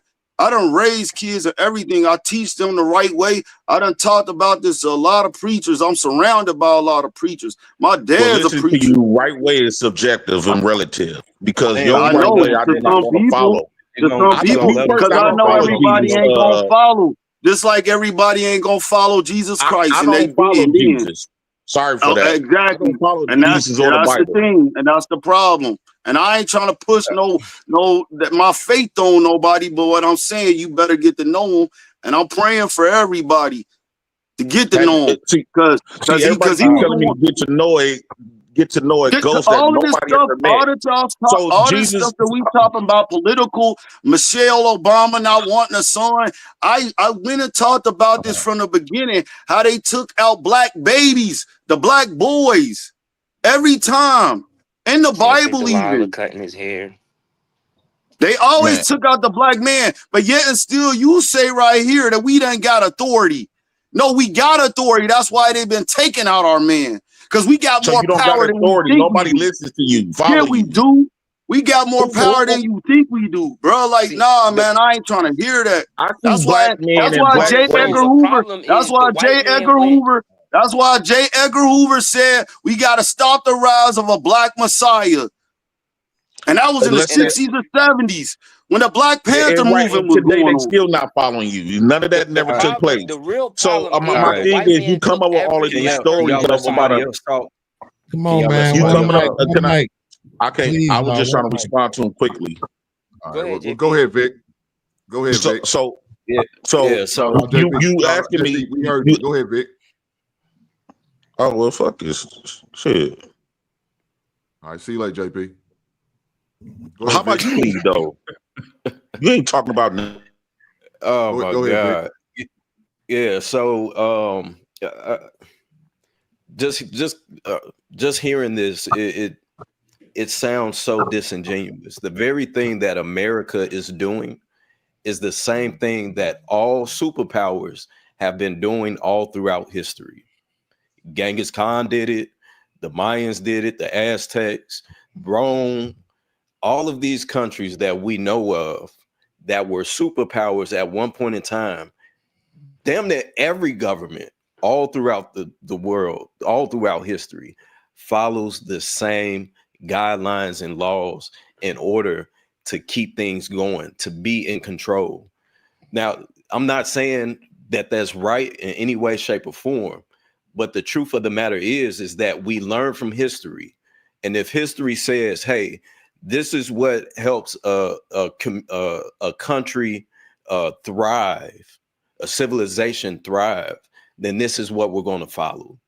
I think that we're being disingenuous to the conversation, even to say that us talking about it, we can't learn anything from it or we can't use it. We absolutely can. Every man should be leading their home, however it is that it looks. But out of those laws of what we know work, if you follow this, I agree with this, I agree with this, I don't agree with this, and this is how I'm going to run my household. You can take that out into the business and into the corporation. You can take it out into the streets. You can even take it out into church. There's a specific structure that is followed in order for things to be successful. And history teaches us that straight up and down. Yeah, but Vic, it almost sounds to Man, me these dudes just overcompensating on. Okay, talking. Whatever we do as a country is justified. I'm not saying that. Okay, that's why I said that almost, right? Because I'm making room for the fact that I could be wrong. But right, like I said, it's to me, it becomes. I've said this on numerous occasions. I try not to talk about how we operate as a country on the international level because I know I have no clue the amount of responsibility that goes into that, right? The amount of questions that you have to ask to be able to operate on such a global level. But at the same time, it's some stuff that if you ask me, I'm just going to stand on, right? Which is when people say, yo, we got to do this because we the superpower. Okay, it's okay if we not. Like there's other countries in the world who don't have the international country and people still like going there and people still live there. They still have cars, jobs, like Sweden, sun, moon, lakes. They have all the same stuff we have, but they don't have the international currency. So why do I care if America's dollar isn't the international currency? Why is that something that I'm going to justify whatever actions we take to maintain that position in the world? It's not. That almost sounds like privilege at that point. You're privileged to not care that the US dollar is an international currency because that's what you're used to. Yeah, but you see how you're addressing me and not the argument? Why is it necessary to have the international? Why is it necessary for us to have the international currency? Why is that necessary? So that we can maintain that superpower position. That's the problem. See, that's what I'm saying. That it's just become circular. So we can be super. So we can be super. So we can be super. But what's the point of being super? Why do we need to be super? Why do I need to be there?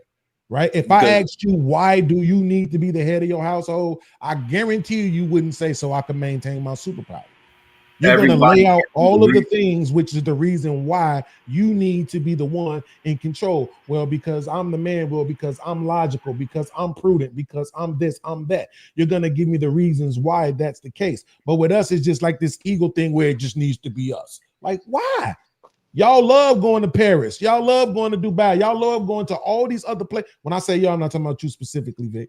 Right. But people love going to Paris. People love going to Dubai. They love going to all of these places that ain't the superpower. They love spending their money and buying and shopping from places that produce all of these goods. That ain't the superpower. It seems like it's pretty good to not be the superpower for everybody else. So maybe we should relinquish the responsibility of being a superpower.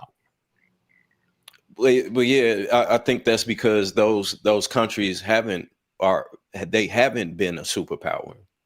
So it's like you, right, saying your household. That's like you not caring to maintain your position as the head of your household, and you just step down and you say, you know what, son, that's 15. It's all you now, man. Go ahead, you got it. That's not going to happen realistically. So I think just off the strength of America being in a position that we've been a superpower for 400 years so it's why wouldn't you want to maintain that position? I done put in the motherfucking work, pardon my language. I done put in the work. Everybody knows who I am. Mm-hmm. Why wouldn't you maintain that position? Well, but to your point, and I don't know if you noticed this, but even when you use the argument of your home, it's your house. When your kid get old enough, they do what? They get out of your house and go start their own house. And you know what you don't do? You don't dictate what they do in their own house. You worry about your own house and focus on your own house. And you don't go around to all your kids' house trying to dictate what they do. And I'm glad that you made that statement, because this is what I've been trying to tell black men, is that if you want to be ruling and you want to be owner, you want to be like, you want your women to bow down to you and create your own policy and stuff, America is not your house. I don't care if you got history to this. Well, this house been taken away from you. We barely on the lease. I don't be understanding how we be participating in getting mad at immigrants and all that. You damn near immigrant yourself. Like, you only hanging on by 14th Amendment. If any government or president want to change that, you become an illegal immigrant. So I'm glad that you mentioned that, Beans, that, yeah, you do supposed to get your own house. I don't understand why black people be trying to fight for something that this country don't even respect you, dude. This country don't respect you. You get treated like nothing, you still begging and claiming it. Why would you claim something that don't claim you barely? Because when they having these policies, when they come up with all of this stuff, they don't got no black person in mind, especially a black man. And y'all all claim that y'all powerful and all this other stuff. How? Show me something. Well, obviously, right? Instead of trying to think you something on somebody else's platform. Well, here's the thing. Obviously, that's not everybody's existence, right? So in this space alone, I gotta be honest, it's a lot of guys in this space. JP. What's up, supervisor? You getting paid to be somebody else's supervisor? Did you get your full thought out? That's all that matters. Good. No, I'm having a conversation just like everybody else is. They've been going back and forth. In JR, you didn't say nothing to them, but we got to get coached like we some little kids. We want to make sure you get your full thought out. So okay, good. Go ahead, Bean. No, I'm having a conversation, and you ain't gonna shut me up. Obviously, that's not applicable to a lot of black people, right? Because in this space alone, we see a lot of guys that come through this space that are doing well for themselves, right? Whether that be financially, whether that be from a health standpoint, whether that be from an educational standpoint, right? So not everybody has the same experiences. And this is pretty much what is used, I would argue, from the conservative side more often, but from the left side too, to be divisive amongst us, is that, well, we're more successful than you, right? So therefore your opinion is less valuable, your perspective is less valuable, more so than your opinion, right? But the fact of the matter is, just like earlier when bro was talking and I started smiling, he's like, I know you smiling because I said I'm in the military, because it's like, yeah, once you say this, I expect to hear this from a person with your background, right? If I hear something from somebody with a different background than I'm used to hearing, then I'm like, whoa, hey, okay, who is this person? I'm really intrigued. But the success thing, to me, I don't think that should be the qualifier for you aligning yourself with the political agendas of the country. But at the same time, what else is there? What else can make you align yourself with the political agendas of the country besides the fact that you have some sort of success that you're not, I hate to say this because I don't want it to come off like this, but you're not being a victim. Right? You're not being a victim. Your life isn't, you good. Right? And so now you looking at the space that you grew up in and you're giving some credit to that. You're saying, well, so what is we really arguing though? Around the world, and there's a lot of people can't do what I do, and I have to credit where I'm from. So I'm saying it makes sense for people to support America. I'm not saying that it doesn't. What is y'all really arguing? But I'm saying, can you still be honest though? Can you say, man, look, this is my country. I want to stand for my country, but at the same time, everything we do ain't right. Everything we do ain't justified.